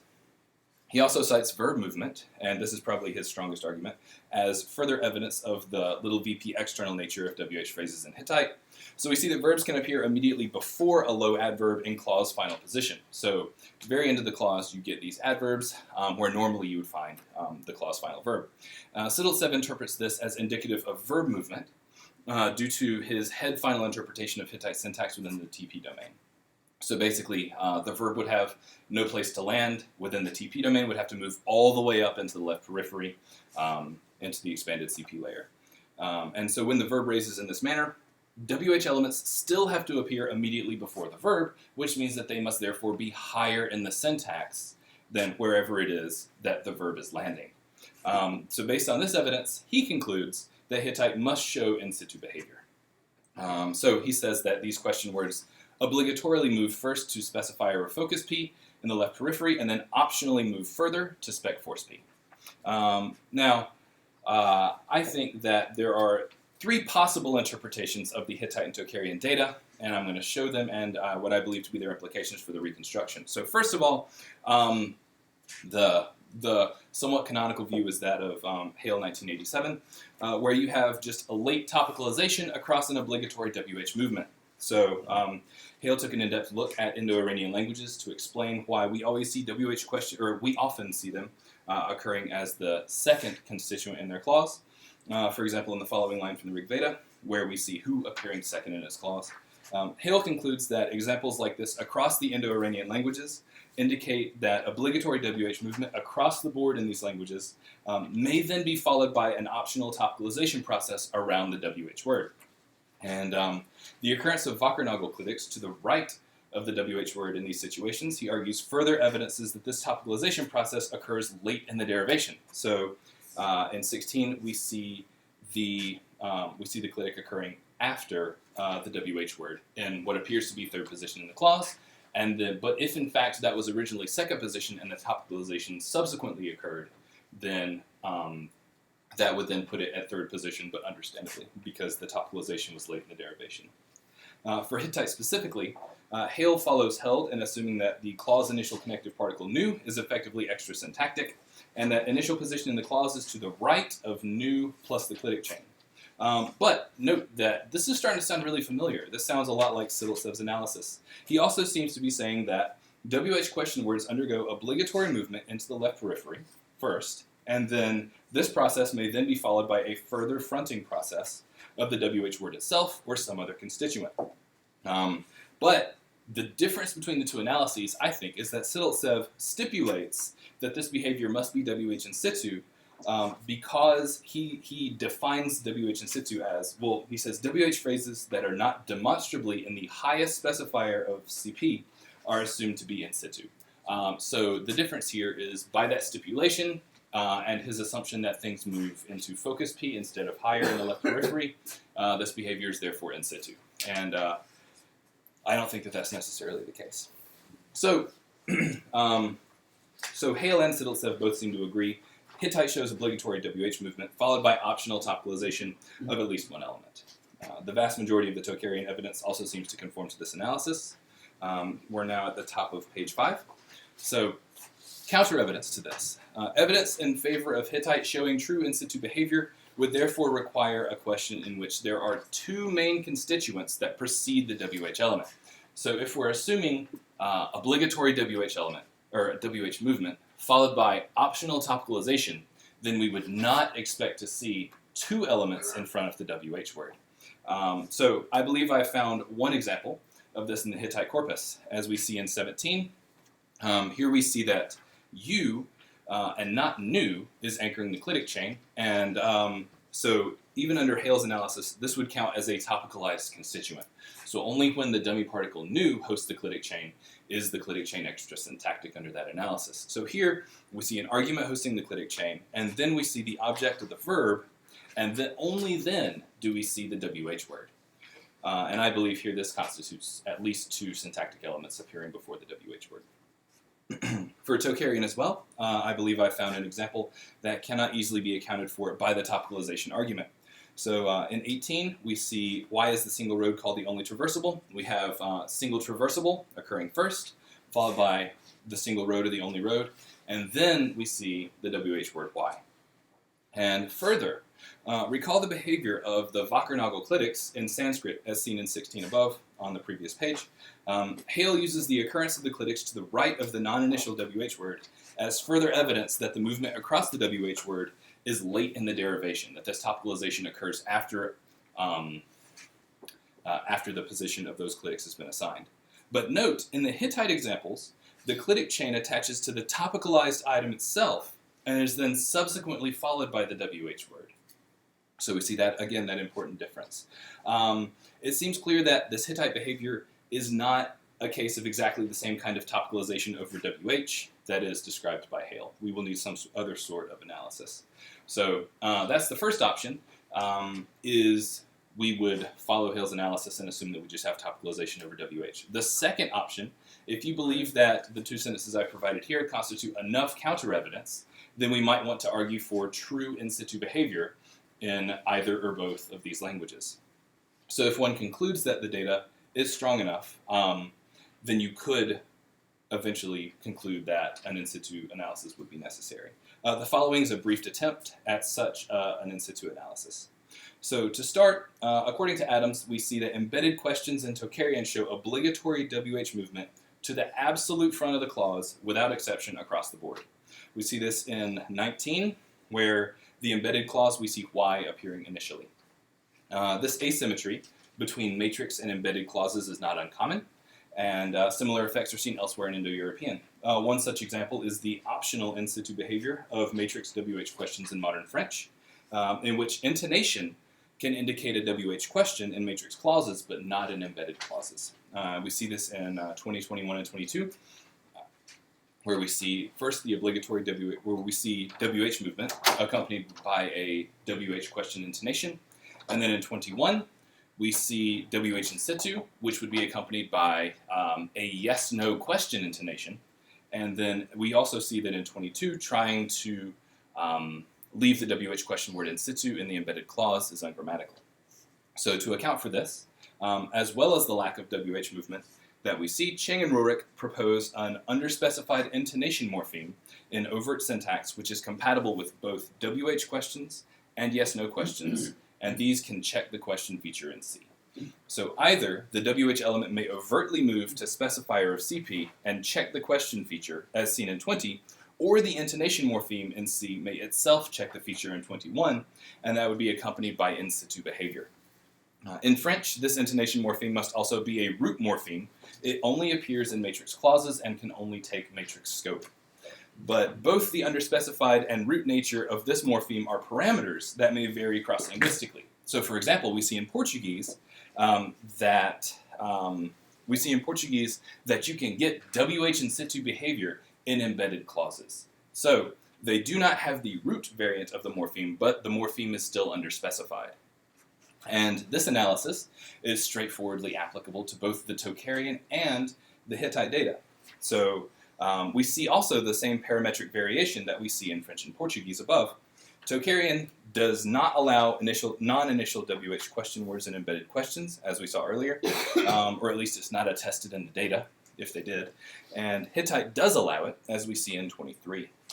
So here we see the non-initial WH word in the embedded clause. So that parametric variation is attested.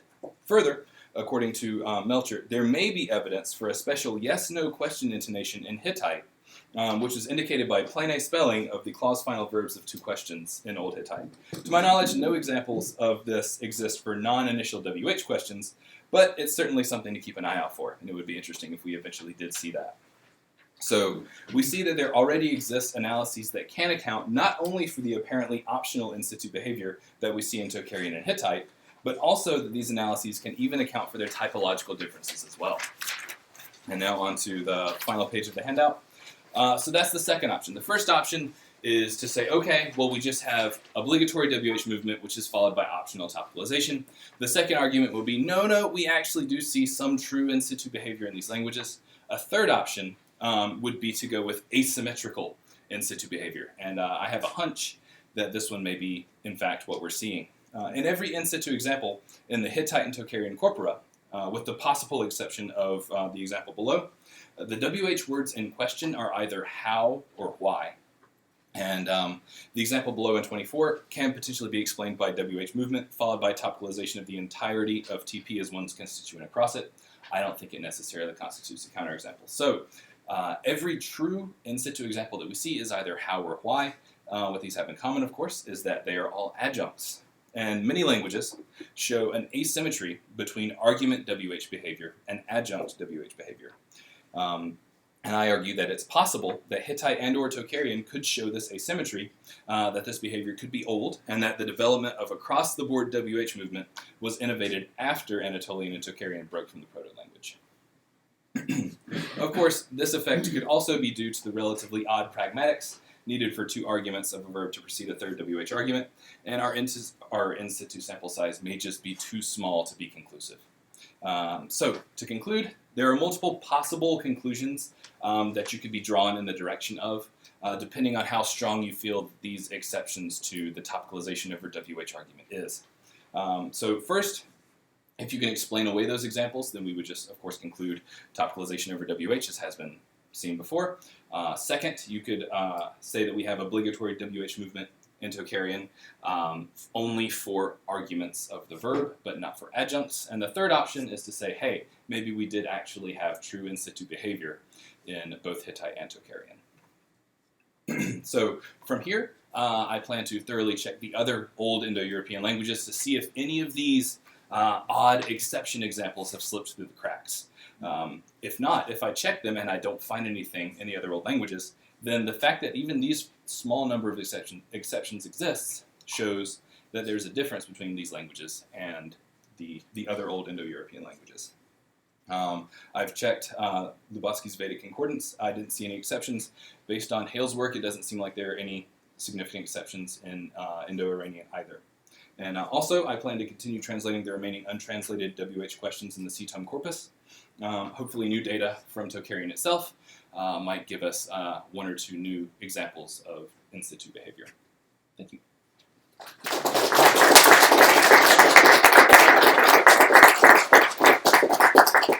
There's plenty of time for questions? Yes. Yeah, so I mean, I think there are exceptions to the Really? Excellent. And where's great a body of work. Mm-hmm. But you probably don't see them if you only look at WH questions, relative clauses, relative pronouns. Oh, absolutely. I think it's very likely that relative clause WH behavior and WH question behavior likely have, to some degree, different syntax. Some degree, but it's largely overlapping. But the exceptions of which there are a lot more relative clauses in the language than there are questions. Right. And so you just get a much broader set of data when you look at relative clauses. And I don't know, there's like 13 or something. I have those written down somewhere, if you like to read. But they're all from the relative domain rather than the interrogative domain. Okay. And if you include things like other things that we expect to be in C, Mhm. If and when, Right. and things like that, some of them will come from that domain as well. Some Okay, small yeah. ones. There's not a lot of exceptions. A question, yeah, a definite My question. personal view on the Hittite slide, which is what I told Matra before he went off to UCLA, is that the clinic facts alone just say that Hittite does not pattern with the rest of the Okay. And I don't know what the Tocharian facts are, but whatever, I don't know what I said about clinics in Hittite in my thesis, probably nothing, because I couldn't think of anything. And I was just teaching in Vienna, and Heiner, Eicher, it's like, what about Hittite? And I'm like, I don't answer questions about the Hittite. I don't know what's going on in Hittite. Okay. But the richness of the left periphery has gotten a lot bigger since 1987. The number of places we can dump things is greater. So moving more than one thing has gotten easier, Right. which in a way makes it harder to explain why mostly you only move one thing. But no matter how many things you move in Vegas, the clinics don't get higher than the Tocharian. Okay. And no matter how many things you move in Hittite, the clinics always get higher than the Right. Tocharian, I mean, unless they're absolute position. Right. And so that's just a different structure. I still think there's movement, as Zeuss says, and as I think everybody who the data thinks there's movement. But it's not movement of the same type to the same place. If I could just say something about the parallels, it's true that Austronesian shows this contrast between oblique, between why and how, and who and things like that. But the languages I work on show it in the wrong direction for you. So Okay. in Hittite, why and how, sorry, Hittite, Marshallese or Hittite, in the language of the Marshall Islands, why and how have to be clause initial. But argument WH words can stay in C2 down. And it's still, there's a difference. And in Polynesian, why and how get resumptive pronouns, which indicate they move really high, but who and who doesn't. Okay. Which indicates they're not moving quite as high. Right. And so I think, yeah, Shane is the right, the collection and the WH movement is the right place to look for the cost. Okay. Thanks. Yes. Yes, Right. thank you very much. I look forward to more work on the Tocharian. I'm sorry that you found the quite idiosyncratic treatment of Zeuss and missed the independent demonstrations by Peter Gudibera in 2009, Matthias Huggard 2011, even more excruciating detail in his dissertation of 2015. Hittite simply is an in situ WH language. And is, for example, in 4.3 there are not a lot of examples in the nature of the text. That is simply not true. There are in situ examples in Hittite that are argument WH, they're not how and Okay. The other point, Olaf Hochstein came with us with perplexity several years ago. One of the features, I have to know it from Mandarin Chinese, of a so-called in situ language is if you say with demonstratives, what is that? Who is this? It is, this is who, what, that is what. And in Hittite, the way you say, what is this, is ki wa quid. And Olaf expressed puzzlement, but since he said, that's what I would have said too at the time, since we know Hittite has WH movement, it's very strange that it shows this feature. Well, it turns out it's not strange, because it is in situ. I can give you the ample references. Now, relative clauses are much more complicated. Right. I cited both Gudibera and Huggard in my qualifying paper, and specifically Gudibera's excellent analysis showing that counterfactuality shows which element stays low and which element goes high. I think that parallels very nicely the analysis of Ching and Roerich, and they said that later in that paper, whether or not you see WH movement or in situ depends on the counter expectancy of those arguments.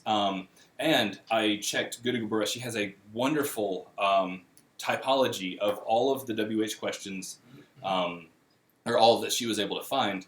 And there was in her entire typology, she did not have a single example that was an argument of the verb that was more than one constituent away from the beginning of the sentence. So if you have, I would love to see data that has true low arguments in situ, but I was not able to find it in Gödde-Geburg or Hittite. You'll have to argue it with Matthias. It's not clear to me that that's necessary to demonstrate in situ, but we can discuss that. I'm glad you're aware of it. Yes, thank you very much for that. Yeah, Ron. Yes, thank you very much. I too am looking forward to more analysis of the Tocharian fact. I'm inclined to think, although I've read only a tiny bit of the corpus, that an asymmetrical solution will account for most of the data. Just a couple of caveats. One is, of course, you always have to look at the meter, because just by definition, most of what you get is not going to be in prose. It's not going to be in monastery accounts, right? It will be in Buddhist literature.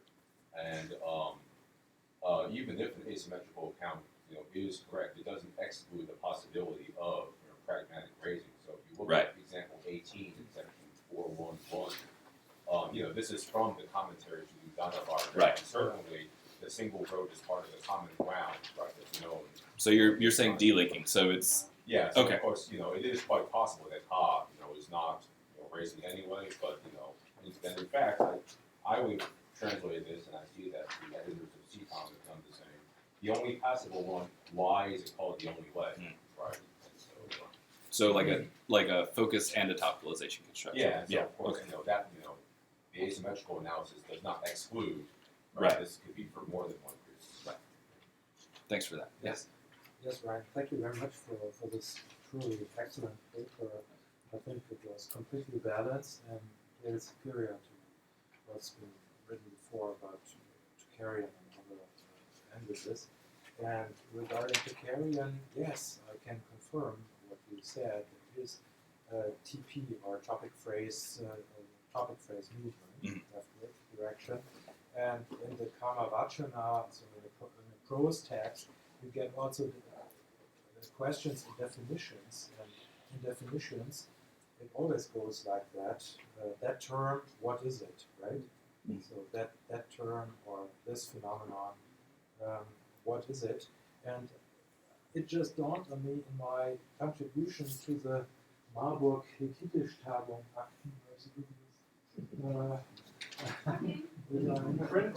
have been in print for 2 years.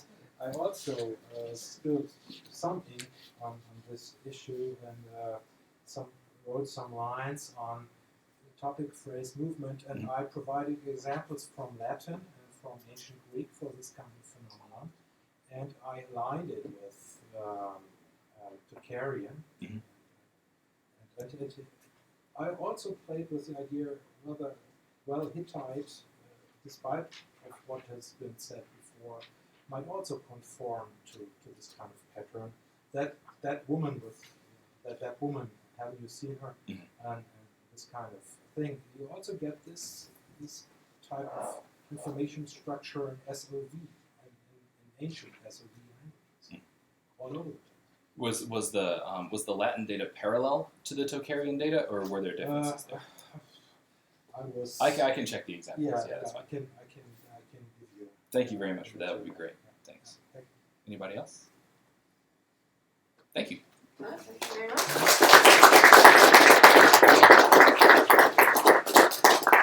Our next paper is by Gorbachov, Tocharian-Yeniseic contact, question mark. Thank you for voicing the question mark.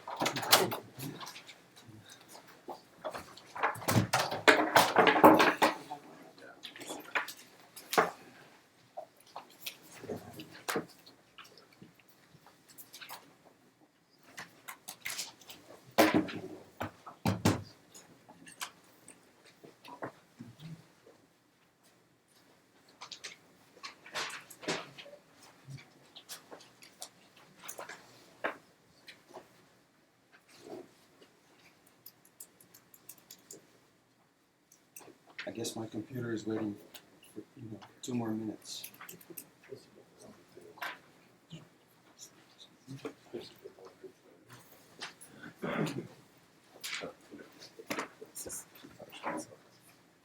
But this.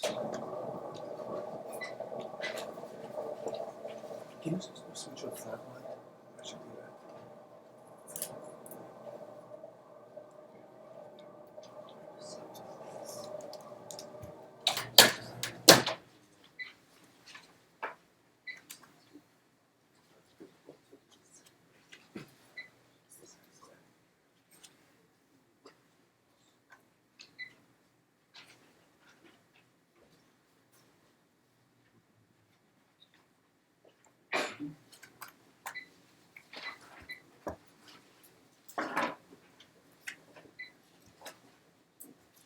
I actually just been on before Ryan started, so my projection.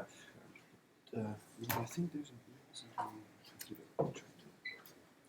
This is no, we just use it so. No, I'll be fine. Still have 30 seconds for my computer to get back to senses. Oh, it's fine. That clock is fast.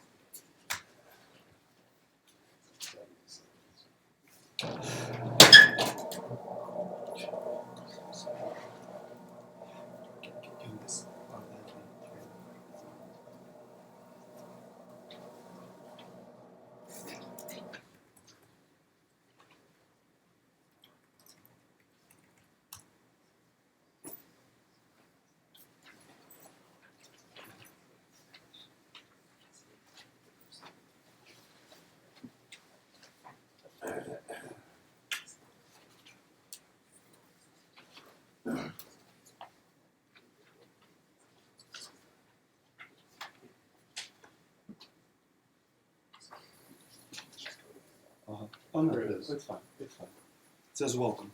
All right. Okay.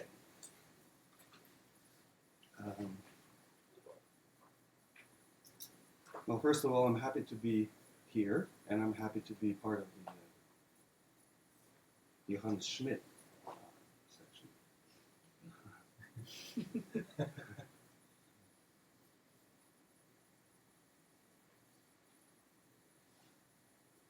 That's probably the one. Okay. Let me start out by putting some faces to this section. Der junge Johannes Schmidt and der alte Johannes Schmidt. And maybe a couple of more less familiar faces. This is a cat couple. And a couple of cat children. All right. So let me start with a bit of a background.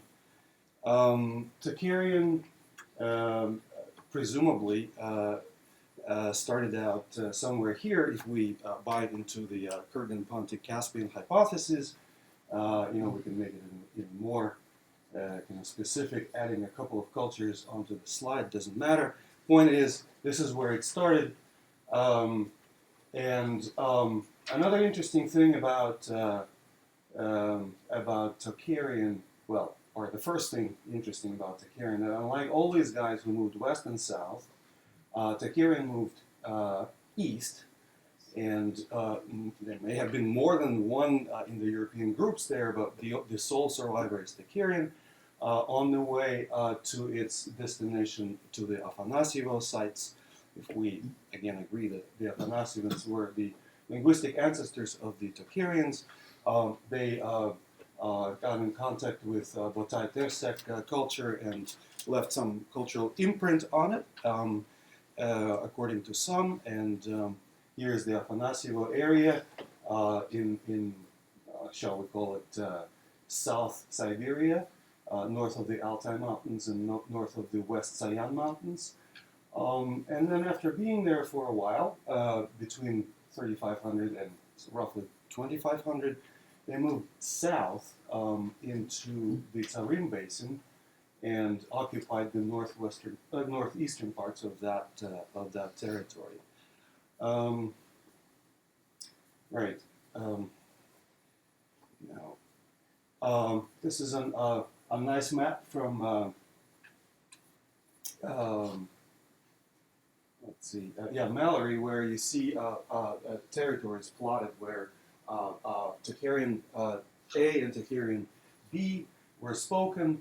This is Tocharian A, and the longer line is Tocharian B, and this area here is where you find a particular kind of painted ware, and it is it coincides perfectly with the Tocharian speaking area, which I thought was a nice little fact. Now, a few words on Yeniseic. This is the area where Yeniseic was spoken in yellow.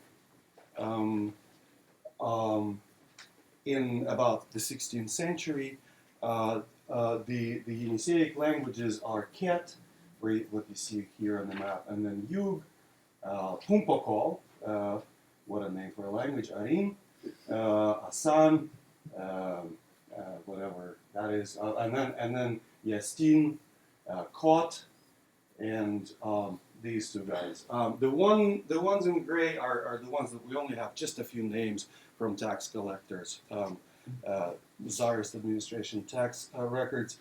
The names look Yeniseic. The ones in black is where our languages that we have more than just onomastic material. Travelers writing down words and things of that nature. The only living language still is Ket. Now, next to these guys are some Samoyedic languages. There are in green on the map. I want you to notice the two languages down south. This is presumably where the entire Samoyedic family started out. These two languages died out back home, and the guys who moved out mostly still exist. They're not doing so great in terms of language preservation, but they're still there.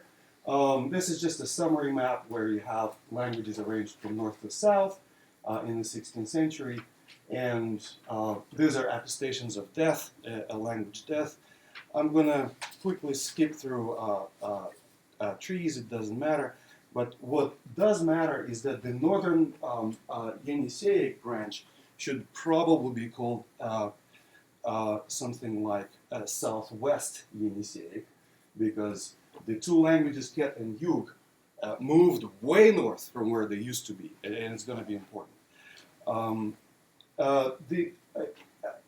We have a sort of an impressionistic sense of when these languages separated. Ket and Yug are pretty far apart.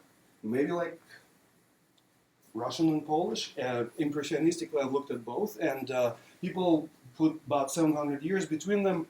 And there's this paper that I came across by Kostyakov from 1979 when Voto chronology was still a thing, and he roughly gives the same date, which I thought was funny, interesting, and between Kot and Ket, which is the maximum distance in terms of time, is about 2,200 years. So this is a pretty shallow family. It looks like Germanic, more or less, in terms of time. Now, let me give you a couple of place names, because they will also be important. This is Eastern Sayan Mountains in South Siberia. This is Western Sayan Mountains that separate Russia from Mongolia. You see the Altai Mountains, and you see the Alatau Mountains, and between Alatau, Western Sayan, and the Eastern Sayan is the famous Minusinsk Valley that the Afanasyev culture is centered on. It's a very nice area, very good for agriculture. Best place in Siberia, probably. Everybody wanted to be there. Believe it or not. Not quite as good as California, maybe, but good enough by Siberian standards. Okay. Now, most of the river names in southern Siberia, stretching from the Irtysh to the Angara, and let me show you those. It's a huge area. It's from here to here. Most of the river names are Yeniseic, okay, in this area. So it would stand to reason that this is where they started out. Let me give you some of the names, the suffixes or compounds ending in sis or ses or sat or shet or tat. These are words meaning river in various languages, and kul or ul meaning water, and this is my little attempt at reconstructing Proto-Yeniseic, probably something like chaff was the word for river. And this nice map I found in Vida. Vida is, incidentally, a scholar to read if you're interested in this language or language family. A lot of very good publications, and one of them has this beautiful map with a lot of river names plotted on the map. And you basically see the maximum extent of the family, which is not to say that this is where the homeland is. My suspicion is that it's probably shared by everybody, that the homeland was somewhere in the south of this area, because when we first encounter Yeniseic people, they're all on the move north, going away or moving away from Turkic, South Siberian Turkic peoples. And you can see clearly on this map that the Sis and Ses and Sat people moved all the way here, and you see the same kind of nomenclature among the river names. So, and we know that in this area, the current settlement of the Kets, they are relatively recent. Actually, it happened within the recorded history that they moved all the way up. And by the same token, the other two branches of Yeniseic, which you see here, also within the recorded history were moving north until they died out, until their languages died out. So then this is probably where, as far back as we can trace them to this territory. And this is precisely where Afanasyevo is supposed to have been. And incidentally, the Samoyedic family, another important family for our story, also seems to have started here. If, remember the two Samoyedic languages that are way south. And they're now gone. All these white areas are where they're gone, and the pink and red areas is where they're still spoken. But they started out there, and again, roughly in the same area where you would have expected the Tocharians and where you would have expected the Yeniseic peoples. Now, it so happens, interestingly, that nobody kind of doubts where Proto-Uralic and Proto-Samoyedic were spoken, and apparently there is a consensus in the field that Proto-Uralic started out in that area that I just plotted on the map, and then the Samoyeds stayed behind, and the rest of the Uralics, or Uralic-speaking people, started moving out and kind of on this general trajectory westward towards the Baltic. But there is a consensus on the date. So the Proto-Samoyedic is believed to have separated from Proto-Uralic around 3,000 years BCE, and it started disintegrating about the same time as Yeniseic. And probably it's not a coincidence, because at that time we have Huns. The Huns doing their thing and not being too nice to their neighbors. But the date and location of Proto-Yeniseic nobody knows. I mean, we can see the river names and stuff, but where were they, and at what time did they put those river names on the map? Nobody discusses it. But I'll put them there, and I'll put Samoyedic here, and I'll put Afanasyevo there. So that's the background. Now, it seems to be that everyone kind of assumes that this is where the Yeniseians were all the time. And whenever there's an Indo-European group swiping through the area, they're happy to engage in happy language contact and exchange words and so on. I remember when I was a kid at a tender age, well, or not so tender anymore, but anyway, I remember coming across this book by García, and they for some reason believed that all Europeans who were speakers of Indo-European passed through Central Asia instead of going straight to Europe. For whatever reason, I don't know, but they of course expected the Yeniseian peoples to be there, and of course they were happy to do some language contact, and they lent the Germanics their word for house. That's a story from García and Ivanov. So your word house is actually the Yeniseic word for teepee, according to this, right? And then in Vida recently I saw this interesting word in yug, which is horse, and presumably, he doesn't say it, but I think he presumes that it's from Heklos, right? So the assumption is they're there, okay? At the time the Europeans passed through the territory. Now what really, and what is the best way to see if there was an Indo-European Yeniseian contact? So of course you have to look at Tocharian, because this is where Tocharian was. But what really prompted me to finally look into this was this. Tocharian was, I was pretty innocent. The first time I saw something like a layered case system was Tocharian.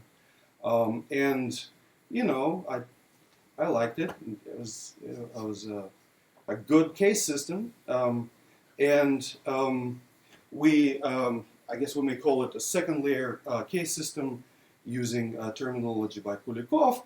The first layer would be normal, fully grammaticalized, fully univerbated bound case markers.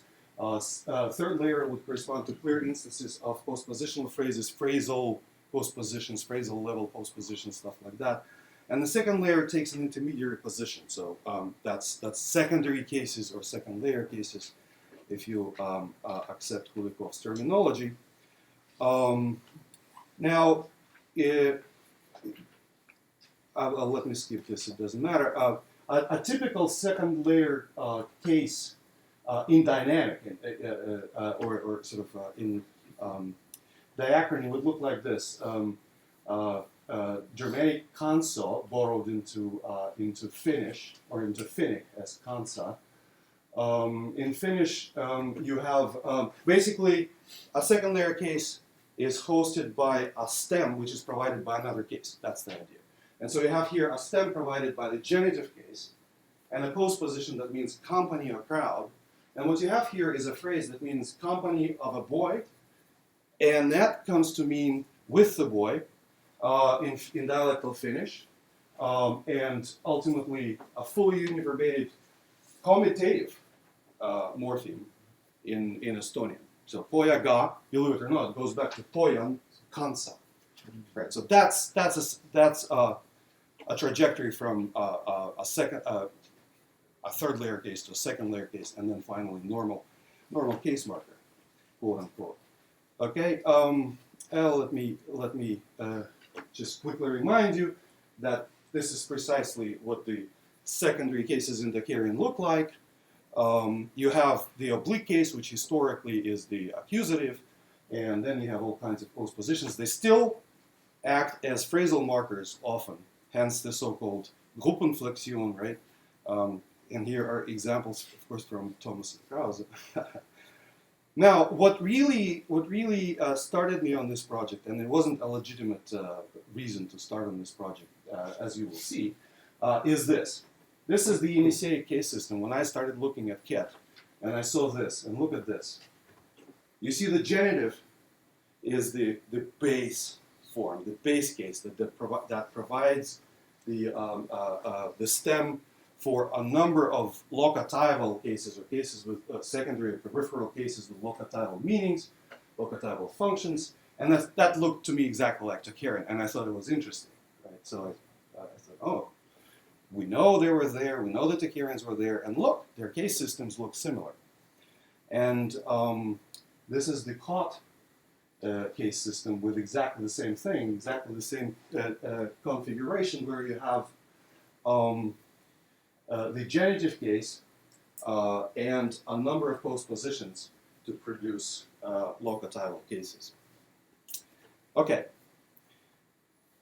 Then the next thing that caught my attention, only for a very brief time, was the gender, because there's an interesting distribution of, or lumping of genders, which is done in different ways in the singular and in the plural, very much like in Tocharian. So the feminine case is purely distributional. In the singular, it is indistinguishable from the masculine gender, and in the plural, it's indistinguishable. Oh no, the other way around. Single and neuter, plural masculine. Okay. Of course, it's very much like Tocharian, except in Tocharian, it's neuter that is indistinguishable between the two. So I first thought, oh, this is something curious, but maybe not.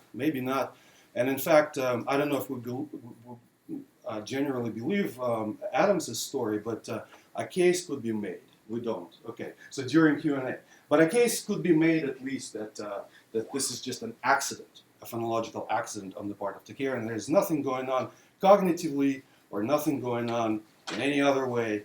It's just a coincidence. But I'd be happy to hear what people think about how this would have arisen. And I'm going to leave that. This plays no role in my story. Then, if you look at the consonant systems, you become even more disappointed, because there is no way that the filter that the Tocharian language passed through, so to speak, metaphorically, was Yeniseic, because the Yeniseic consonant systems, in all of them, in all of the Yeniseic languages, they have voiced consonants, and they don't have a lot in the way of sibilants and affricates and stuff like that. It's really not, and palatalization also. So it's really not a very good match. But let me recall our Samoyedic friends. They do look better, no voicing, and I don't know how accurate this reconstruction is, but if you look even further back into Proto-Uralic, it looks even more Tocharian, so to speak. And I'm not wedded to the notion that the devoicing of all consonants and the affricativization or affrication of palatalized consonants and stuff like that happened in a context situation necessarily with Samoyedic, but maybe Ugric, some other Uralic language. Okay. Now comes lexical borrowing. Lexical borrowing and calques. Now this is the most frustrating part. But before I get to the frustrating part, a few methodological points, kind of common sense points. Lexical borrowing should be in semantic fields liable to borrowing. Of course, something culture specific, something that your culture might not have and the neighboring culture has. Things like technological terms, when you borrow technology and terminology with it, social institutions, things of that nature. Lexical borrowing should lack cognates in the sisters of the borrowing language. And conversely, lexical borrowing should have good etymologies in the donor language, right? So it's common sense. If you apply these simple criteria, you don't get much. Incidentally, there's no problem identifying borrowings in any language of that area from one language to another and back. For example, between Tocharian and Chinese, there's a whole literature on that. I will just show you a couple of examples, and it goes both ways. There's a famous honey word. There's less famous demarcate word. If that etymology is correct, I'm not so sure. But the word wunk does not seem to have cognates in other Indo-European languages, and maybe it is from Chinese. The leather harness word probably goes with Tocharian kwacha, Proto-Tocharian kwacha. It shows the Tocharian treatment of that sequence. This looks good to me. There's the masonry word, and these words, when you look at them, when you go over them, they fall into semantic categories: chariotry, construction, buildings, cities, towns, things like that. And there's a Lubotsky paper about it, and those examples are actually taken from that. Then there is no problem identifying Tocharian loans in Samoyed. There is that one, the moon word.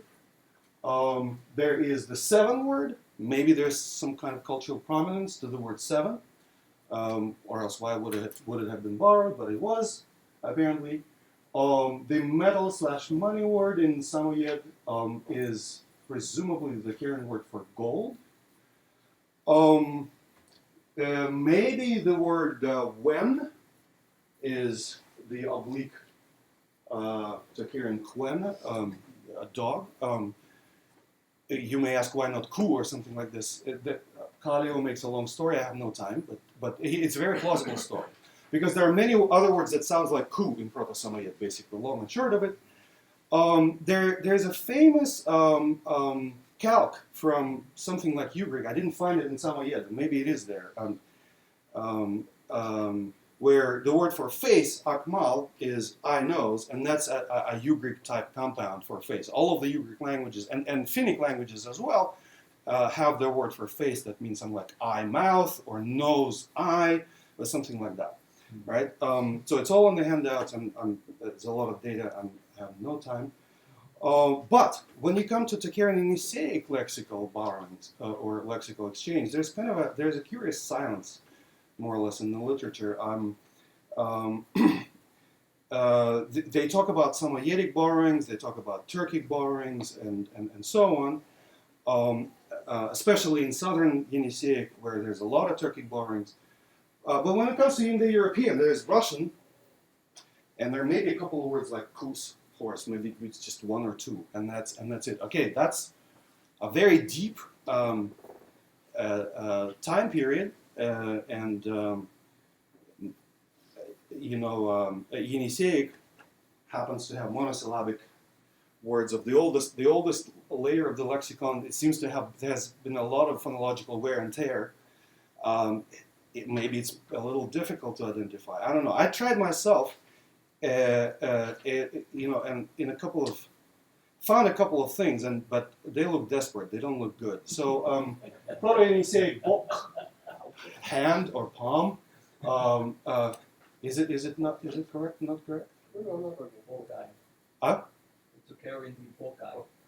Oh yeah, it's okay. I don't know. Maybe I don't know where it came from. Anyway, yeah. It shouldn't be out. It shouldn't be out as yeah. Anyway, but maybe just could be a Mongol, proto-Mongol Bahu. There's the famous, of course, shaman word, but it's all over Siberia.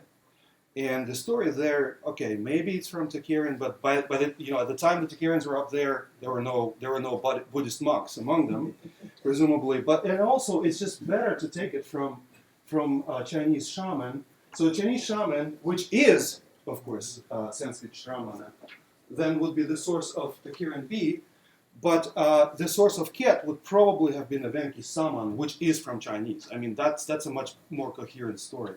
And every time, I don't have time to look, give you all of my examples where I wasn't satisfied, but it's just a sampling that shows you how it works.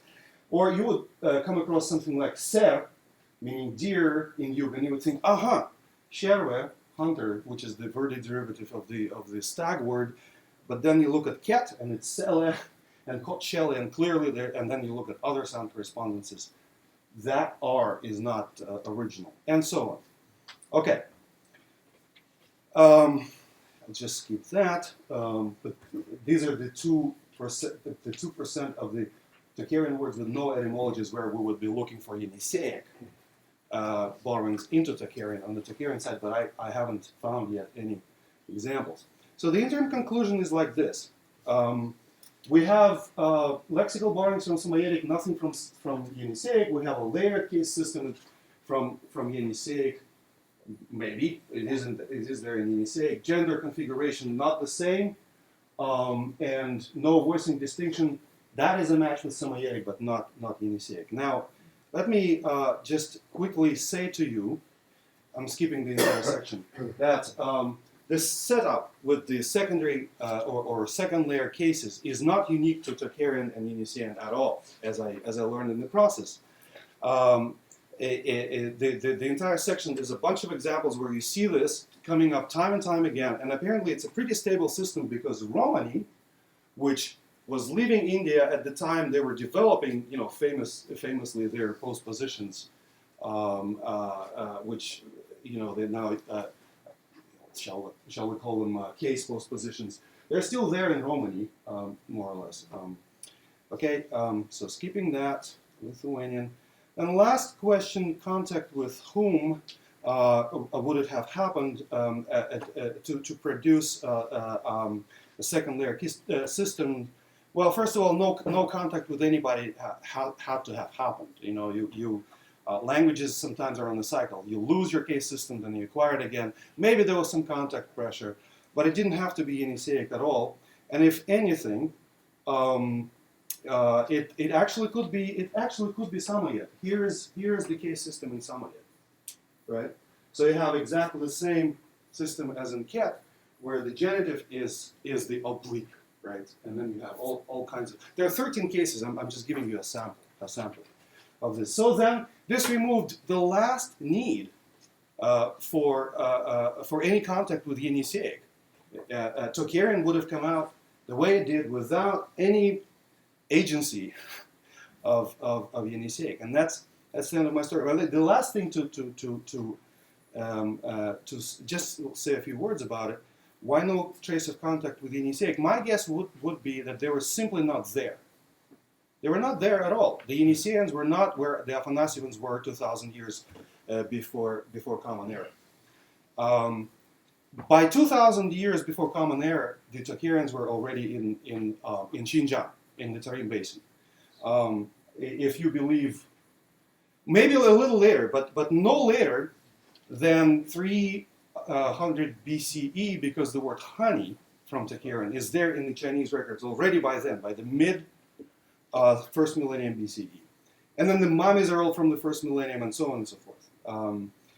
Physical anthropology, I'm not very curious about usually about gene flows and all that stuff. But if it could be shown that the Tocharians have some sort of a genetic imprint or genetic trace that places them with populations outside of South Siberia, and it seems to be the case that they're genetically, even though they intermarry with the Selkuk, there's still something that makes them close in some ways to Tibetan and Burmese populations, right? And then the last thing which will amuse you, or second to last, is a legend where they cross a huge mountain range on the way to where they are, and maybe the only huge mountain range is the West Sayan, that is to say they came from Mongolia. And finally, there is this curious notion that the core elite, tribal elite of the Songmu Confederacy might have been Ket speaking. We have a sentence in a record from a monk, Fotu Chang, and it was written in Chinese characters, however they were pronounced at that time, and glossed in the Book of Jin. And a number of people, including Pouliblanc and Vovin, read it as this, and they actually make sense of this sentence in Yeniseic. Now, I'm not in a position to evaluate this, but if that's true, then maybe they were in Mongolia and China at the time, at the turn of the Common Era, and this is Professor Chesky. I'm subscribed to his channel, and he explains how Gia actually could go back to something like Kiet, and that would have been Ket, which means person in Yeniseic. So this is where they would have been, as you see on this map, not there at all, even by the turn of the not in South Siberia, but by the turn of the Common Era, and they would not have rubbed elbows with the Tocharians, and that's the end of my story.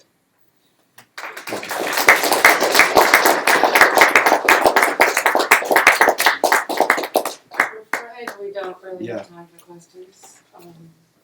We're going to stay on schedule after the session. Yeah, I'll be happy to entertain you.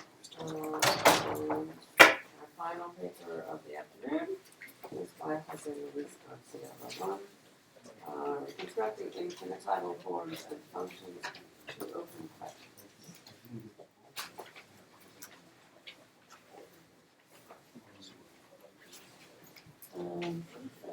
Marco, if you have you turn on the light. Sorry.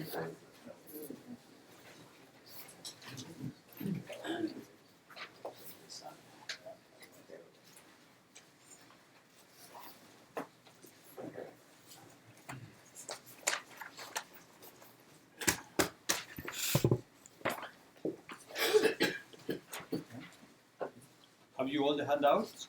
Is it okay? Well, so good afternoon. The aim of the present paper is to deal with two questions of very different nature but which are in fact complementary. The first is actually the problem of the existence of completives of infinitive in Rig Veda.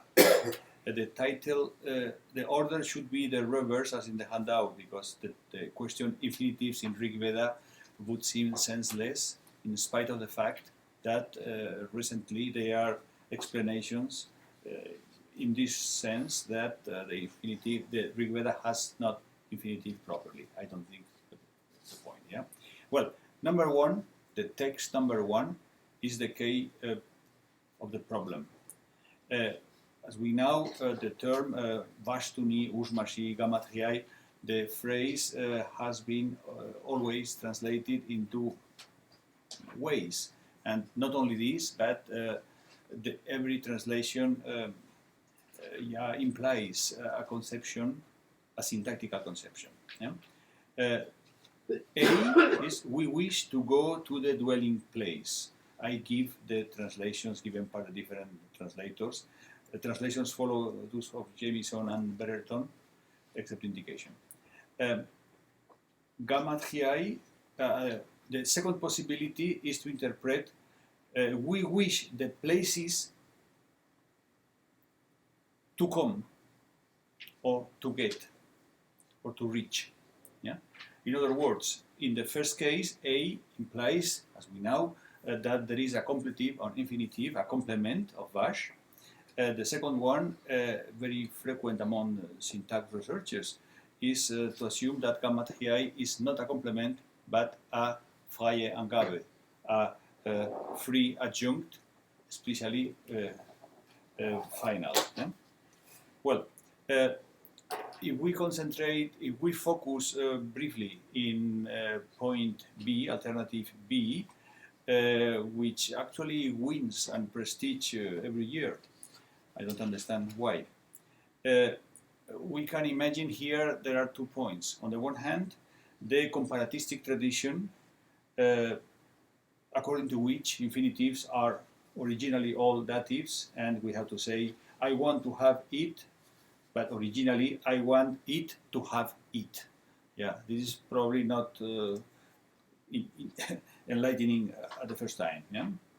And secondly, the widespread assumption that verbs of wish and of intellectual activity have no infinitive as complement in Vedic. This is the view of Hetrich, on Sander, and others. Yeah?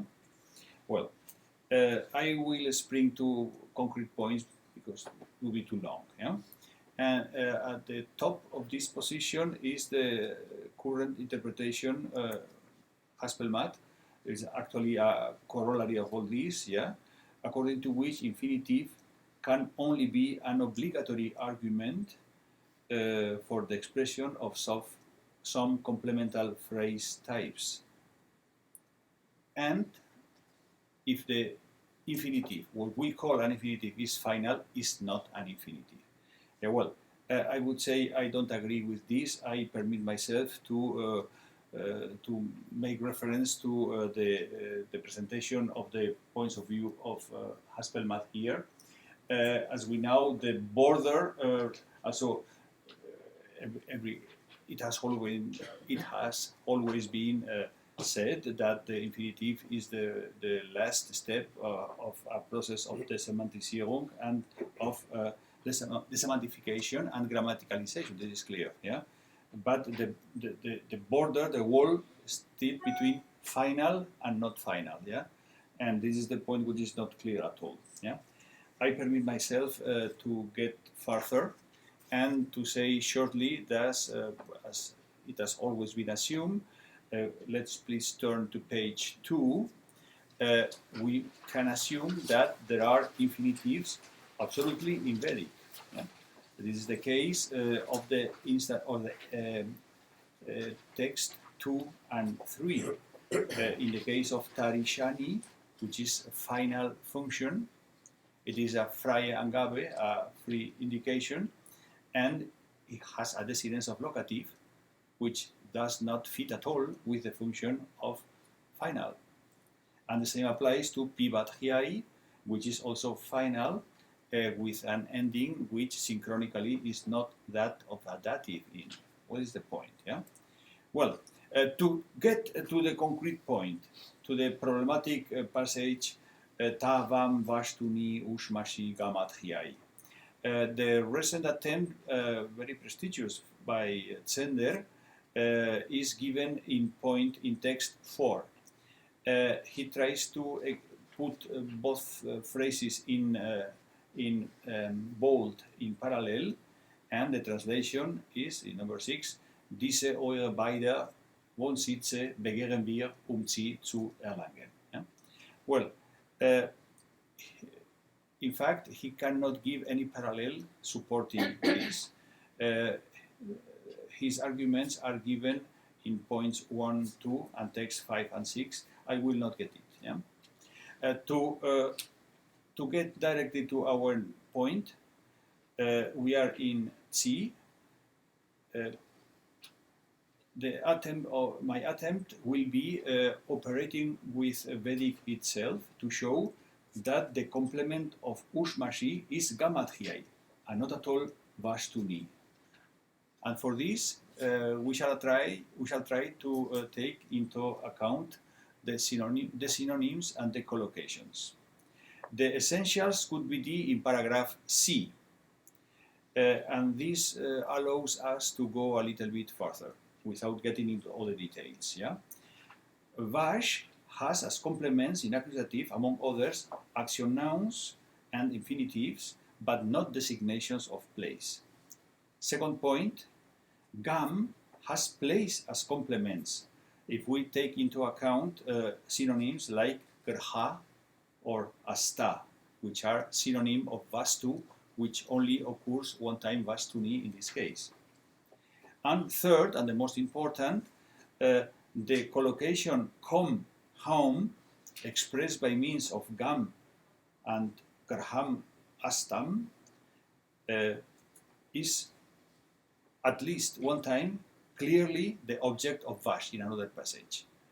Well, let's turn to the 3 points shortly. The first one, C1, sorry that is too near in the, yeah.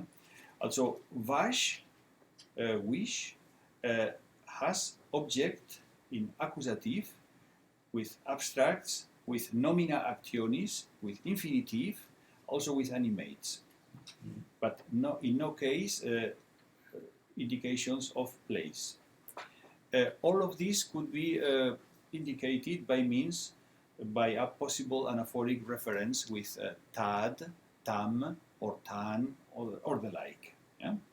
Well, let's go please to the bottom of the page.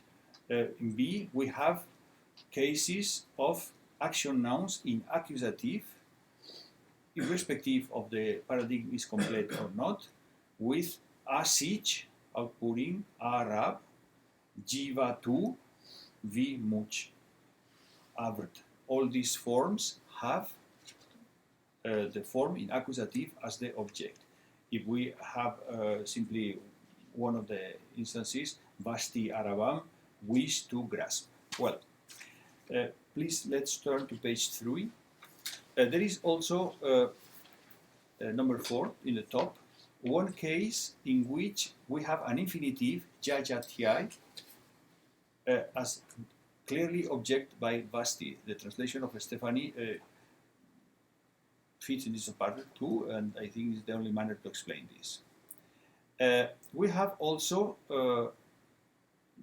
text number 5 and following, cases in which the object is a person. That I need you, I want you for this. But this is not important for our case. Yeah? Well, this is the first point. We have no serious ground philologically to assume that Vastuni is the object of Vash. Secondly, point D, the collocation come home expressed by means of gam or some synonyms, or Vastu and Gerha and Ashta, and in one occasion with Mana, is very clear. There are plenty of instances I don't get into the form. They are marked in bold. Graham Gun. We have with the present, with the perfect, with the aorist, with all. Yeah. Also with the periphrases of the type Gantar as, and so on and so on. If we go a little further, the same applies to Astam. Astam, in which we have text number 1 with aorist, Astam Kaman. We have also the perfect Astam Jagayat, and so on, and also with other verbs. In other words, we have two collocations which are clearly in favor of the possibility go to the mansion, and want plus infinitive. And the most important proof is, in my opinion, C3. The text is marked in bold, Rigveda 10:40, in which we have a phrase, Graham Gamema.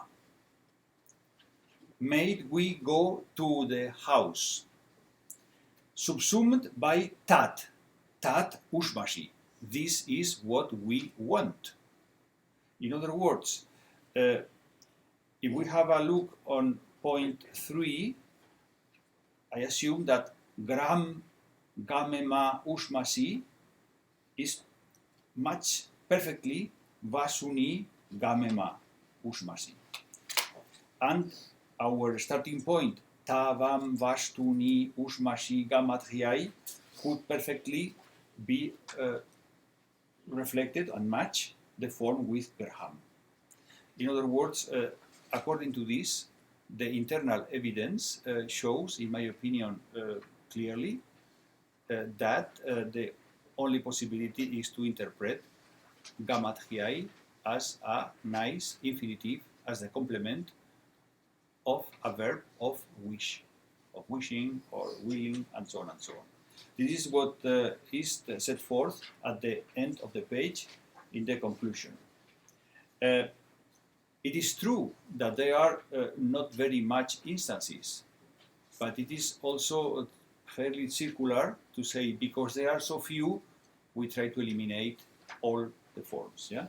Once this is admitted, we can assume that the complement of this type of lexems, of verbal lexems, may be expressed by means of the accusative of a action noun or by an infinitive, at least in Vedic. Let's turn, please, page 4, and let's please ignore the beginning of the instances 1 to 4, in which I try to show that very often the forms which are infinitives or look like infinitives are actually free indications.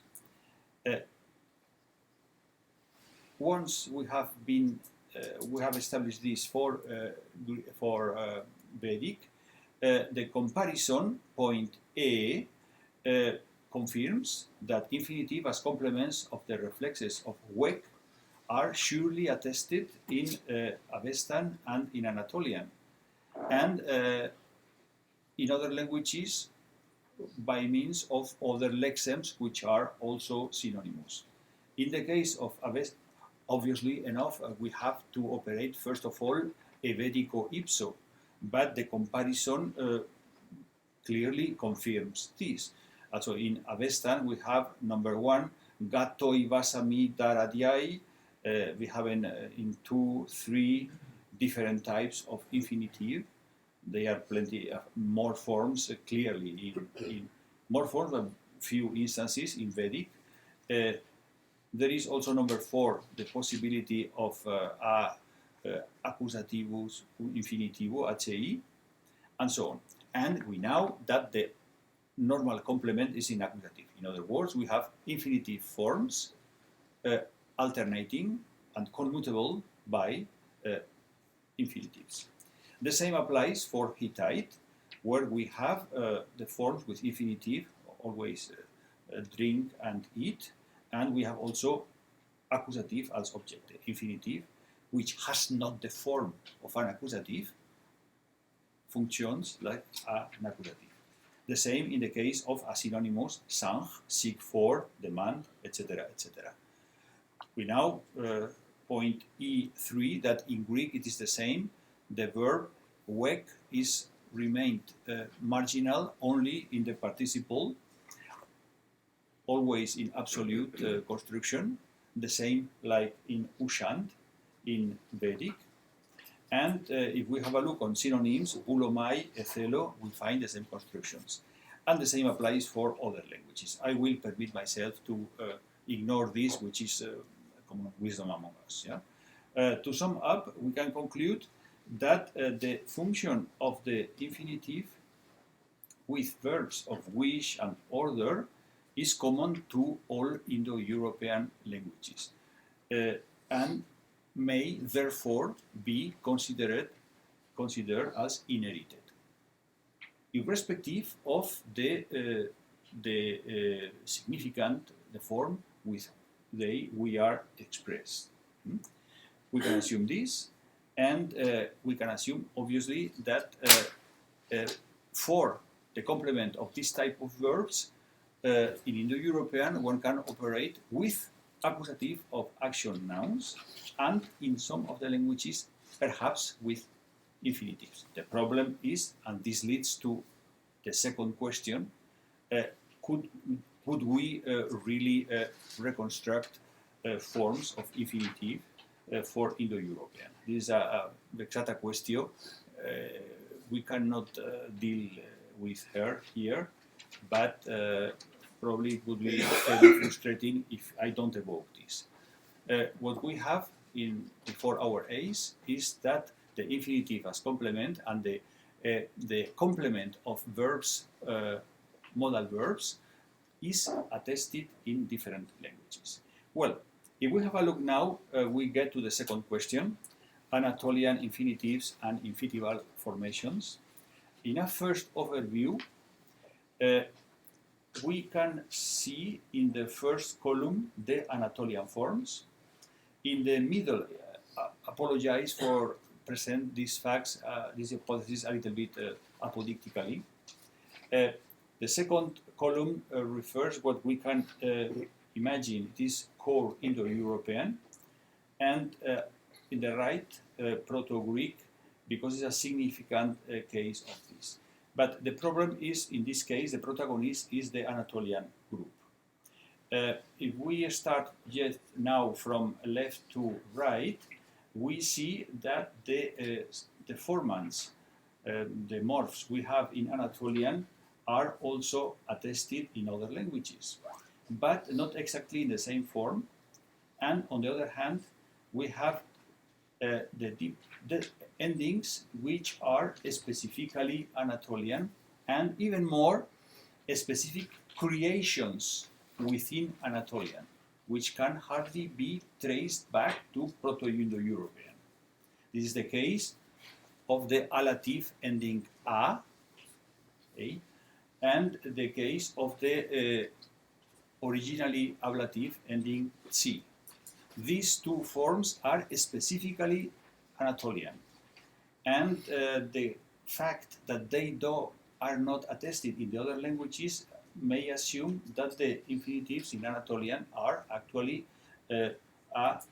formally, morphologically, a specific innovation. Well, this is the point. This is what is summarized at the top of the page 5. Please turn to page 5 and to page 6. Excuse me. Yeah. Again, number 3. The endings, as we have said, are alative and instrumental ablative with another function. This leads to a possibility which deserves full consideration or presentation, but the essentials may be said, that the infinitives of Anatolian languages and of Proto-Anatolian are still not developed in Proto-Indo-European, given that the endings and the conglomerates we appreciate in the case of Aten are specifically Anatolian innovations. If this is so, we have seen, first of all, that some functions are common in all languages, but the forms are not. This leads us to a possibility, and this is the two phases which will be dealt here shortly. In this case, the table is a little bit different, and excuse me again that I try to argue straightforward and apodictically. This doesn't obviously mean that I am sure that it is the absolute truth. Well, we could assume in a first phase for Proto-Indo-European, including Proto-Anatolian, the existence of verbal nouns in which the form match the function with the morphs were, when, ter, ten, and men. This would be previous to the grammaticalization who has led to the creation of infinitives. The forms match their function. And in this case, we have A for final, yeah, the dative. We have the accusative for complement, for motion, for goal. We have the locative, and so on and so on. This is the case, yeah? Well, and then in the second part of the table, and in the table actually, number 2, yeah, we can imagine the starting points were when, terten, men, etc. We see, first of all, Anatolian is absolutely innovative in the endings and in part of the morphs. We can assume that all this has been created after the separation of Anatolian, and that the functions, the old functions, were expressed by means of nomina actionis. Once Anatolian is away, we can imagine that for core Indo-European, we have different forms, wenei, tenei, men, what we have always learned before the existence of Hittite. And in this case, some of the forms, according to the different languages, act either as infinitive or as casual forms of action nouns. For example, davane looks like a beautiful infinitive, but in fact it is always final. In other words, the ending matches the function. It's not an infinitive properly. If we keep on a little bit in the second column, in bold, we have the form which, in my opinion, could be explained as inherited for core Indo-European by the simple fact that it is attested in 2 different languages. This is the case of seni. Seni has no parallel at all in Anatolian, but seni had a perfect correspondence in Greek and in Vedic. We have in my opinion erehen, this in both cases are set root, ultima laryngalis, erehen to row, tarishanit to go through, and so on. Well, this be in the essential the point, yeah? And to come to the end, I will permit myself not to deal, obviously, with the last point, in which an attempt is made to explain the A vocalism, which we assume for Anatolian and for Greek, yeah? If you kindly could read this, could be in order. To conclude, again apodictically, for Proto-Indo-European, as a result of the technical consideration of the 2 problems we have dealt with today, we can assume that Proto-Indo-European have a series of common functions, including finality, complement of different type of verbs, etc., etc. And that this was expressed by case form, the corresponding case forms of every nomen actionis. In core Indo-European, we have both the same functions, also the action nouns, plus probably a new infinitive, an infinitive, namely that on seni. And obviously the rest is developments in the different languages. Thank you very much for that.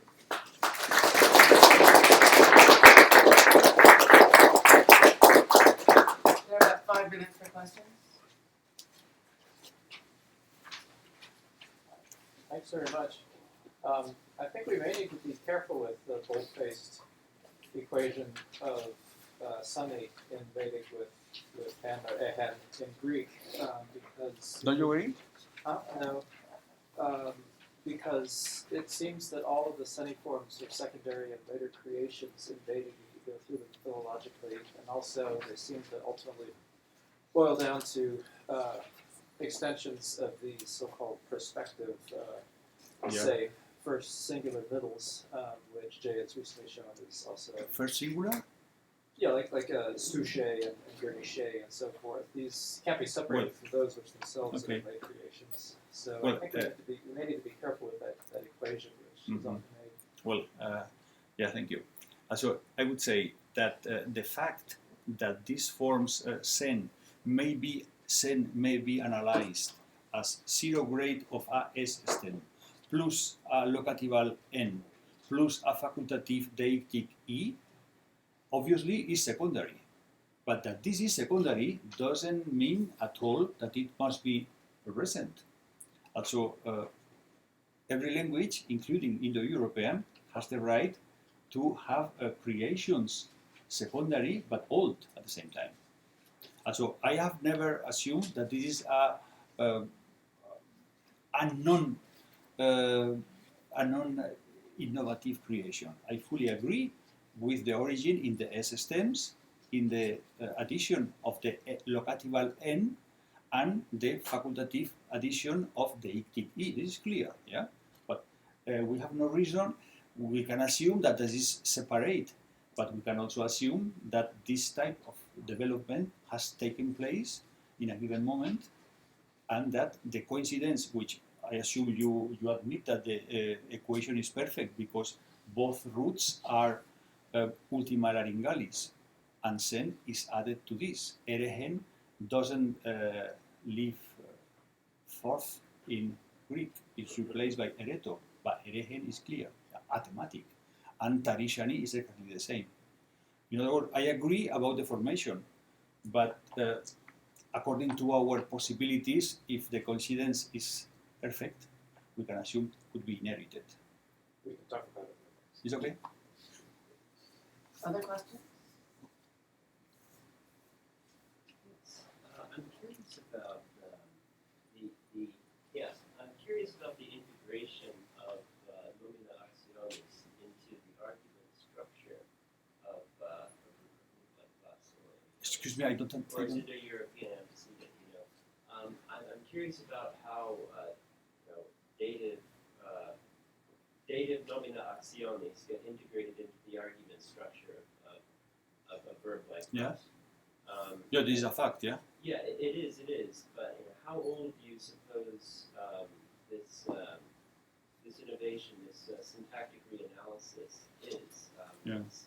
It's after the departure of what would become the Anatolians, right? Well, I have tried to suggest that the one thing Indo-European has at its disposal was casual cases of action nouns in which the ending fits into the pattern of the function. This is the point, yeah? And this has been always in Vedic. We have the action nouns and we have the infinitives.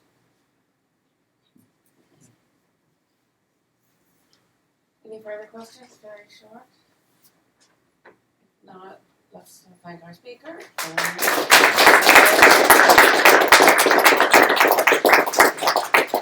you probably have something to say. Yes, so everybody rushed off. Those people who have cars here are asking you to volunteer to ferry people to my house. I don't know if this could be a self-organizing process. How many people have cars? They take people? Okay, so we have many cars here. Could I just ask you a question? There's some moves for some of us to walk. I know, okay, now I'm going to say something. Yes. It's about a little over 3 miles, and it can be walked. It's about 45, 50 minutes. And I wrote down some instructions here, so those people who want to walk, they can see me. Great. So I guess everybody rush to somebody who's raised their hand. Raise your hand. People raise their hands again. And those who aren't walking who need a ride, go to those people and try to get a ride. Just like once. So yes. You got driving instructions up there, or we just use your GPS?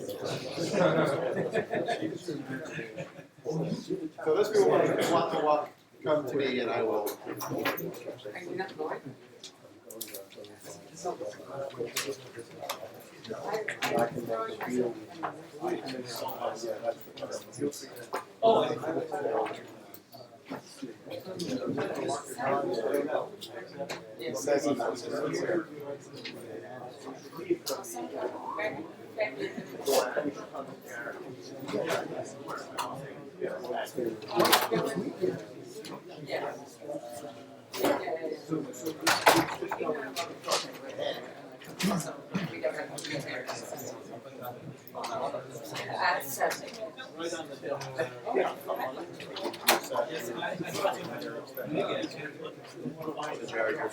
I'm going to show, that's why I'm not. Oh, okay. So I'm taking care of myself. I mean, I'm not sure that's what it's not quite important enough. Yeah. So sorry. Because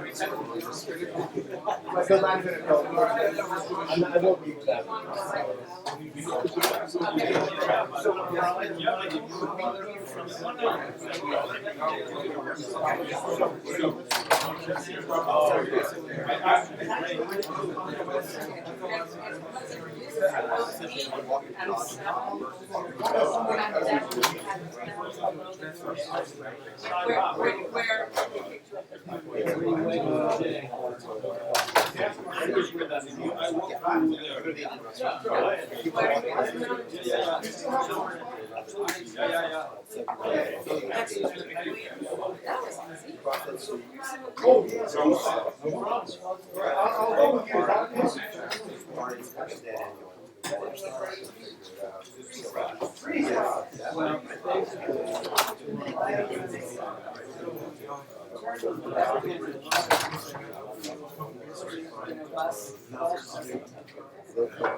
Yeah, it's kind of many copies.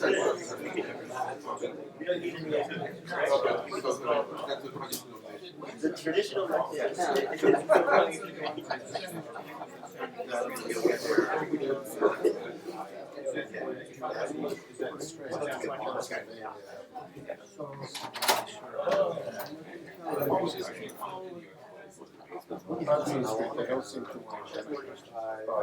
Yeah, I know.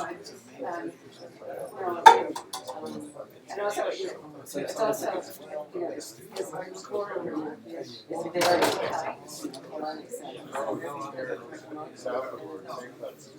Sanskrit is like the blind. There's a little left, don't tell me that.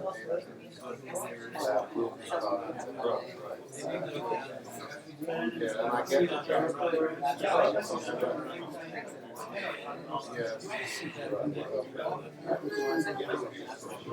All right, so I think I'll.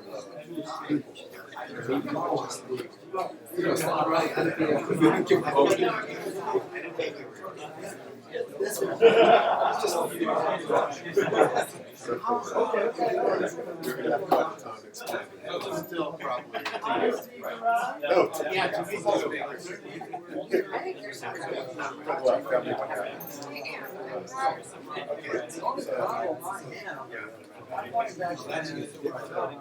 Yeah.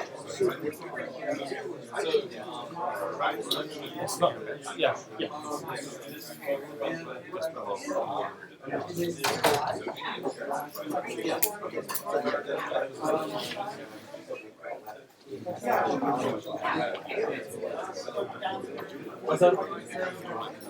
Yeah. Yeah, it's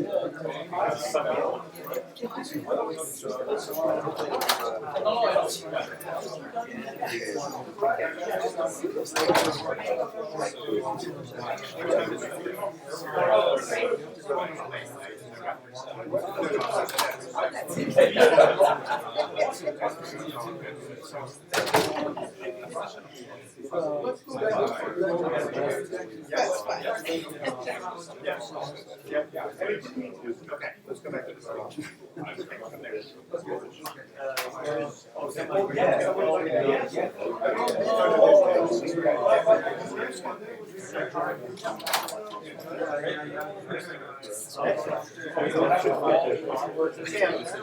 We're going back to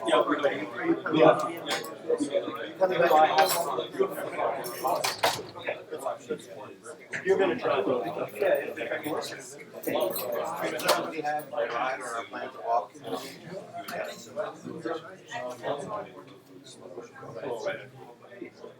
Yeah, so it's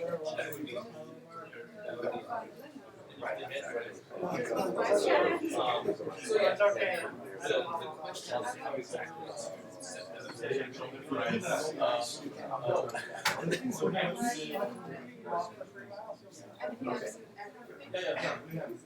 Right?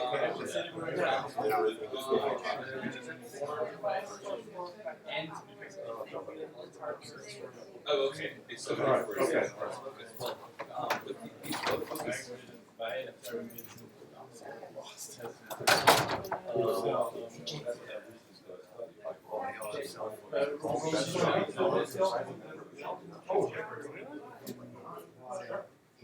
Not even a dump float? No, I mean, I think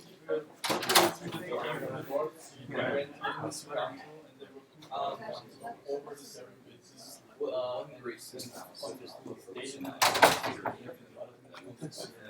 Oh, I see.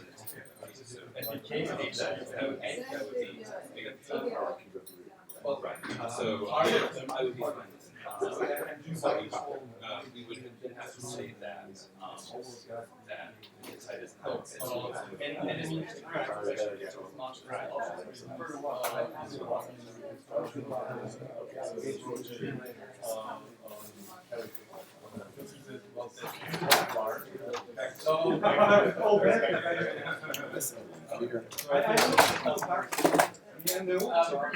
yeah, but the most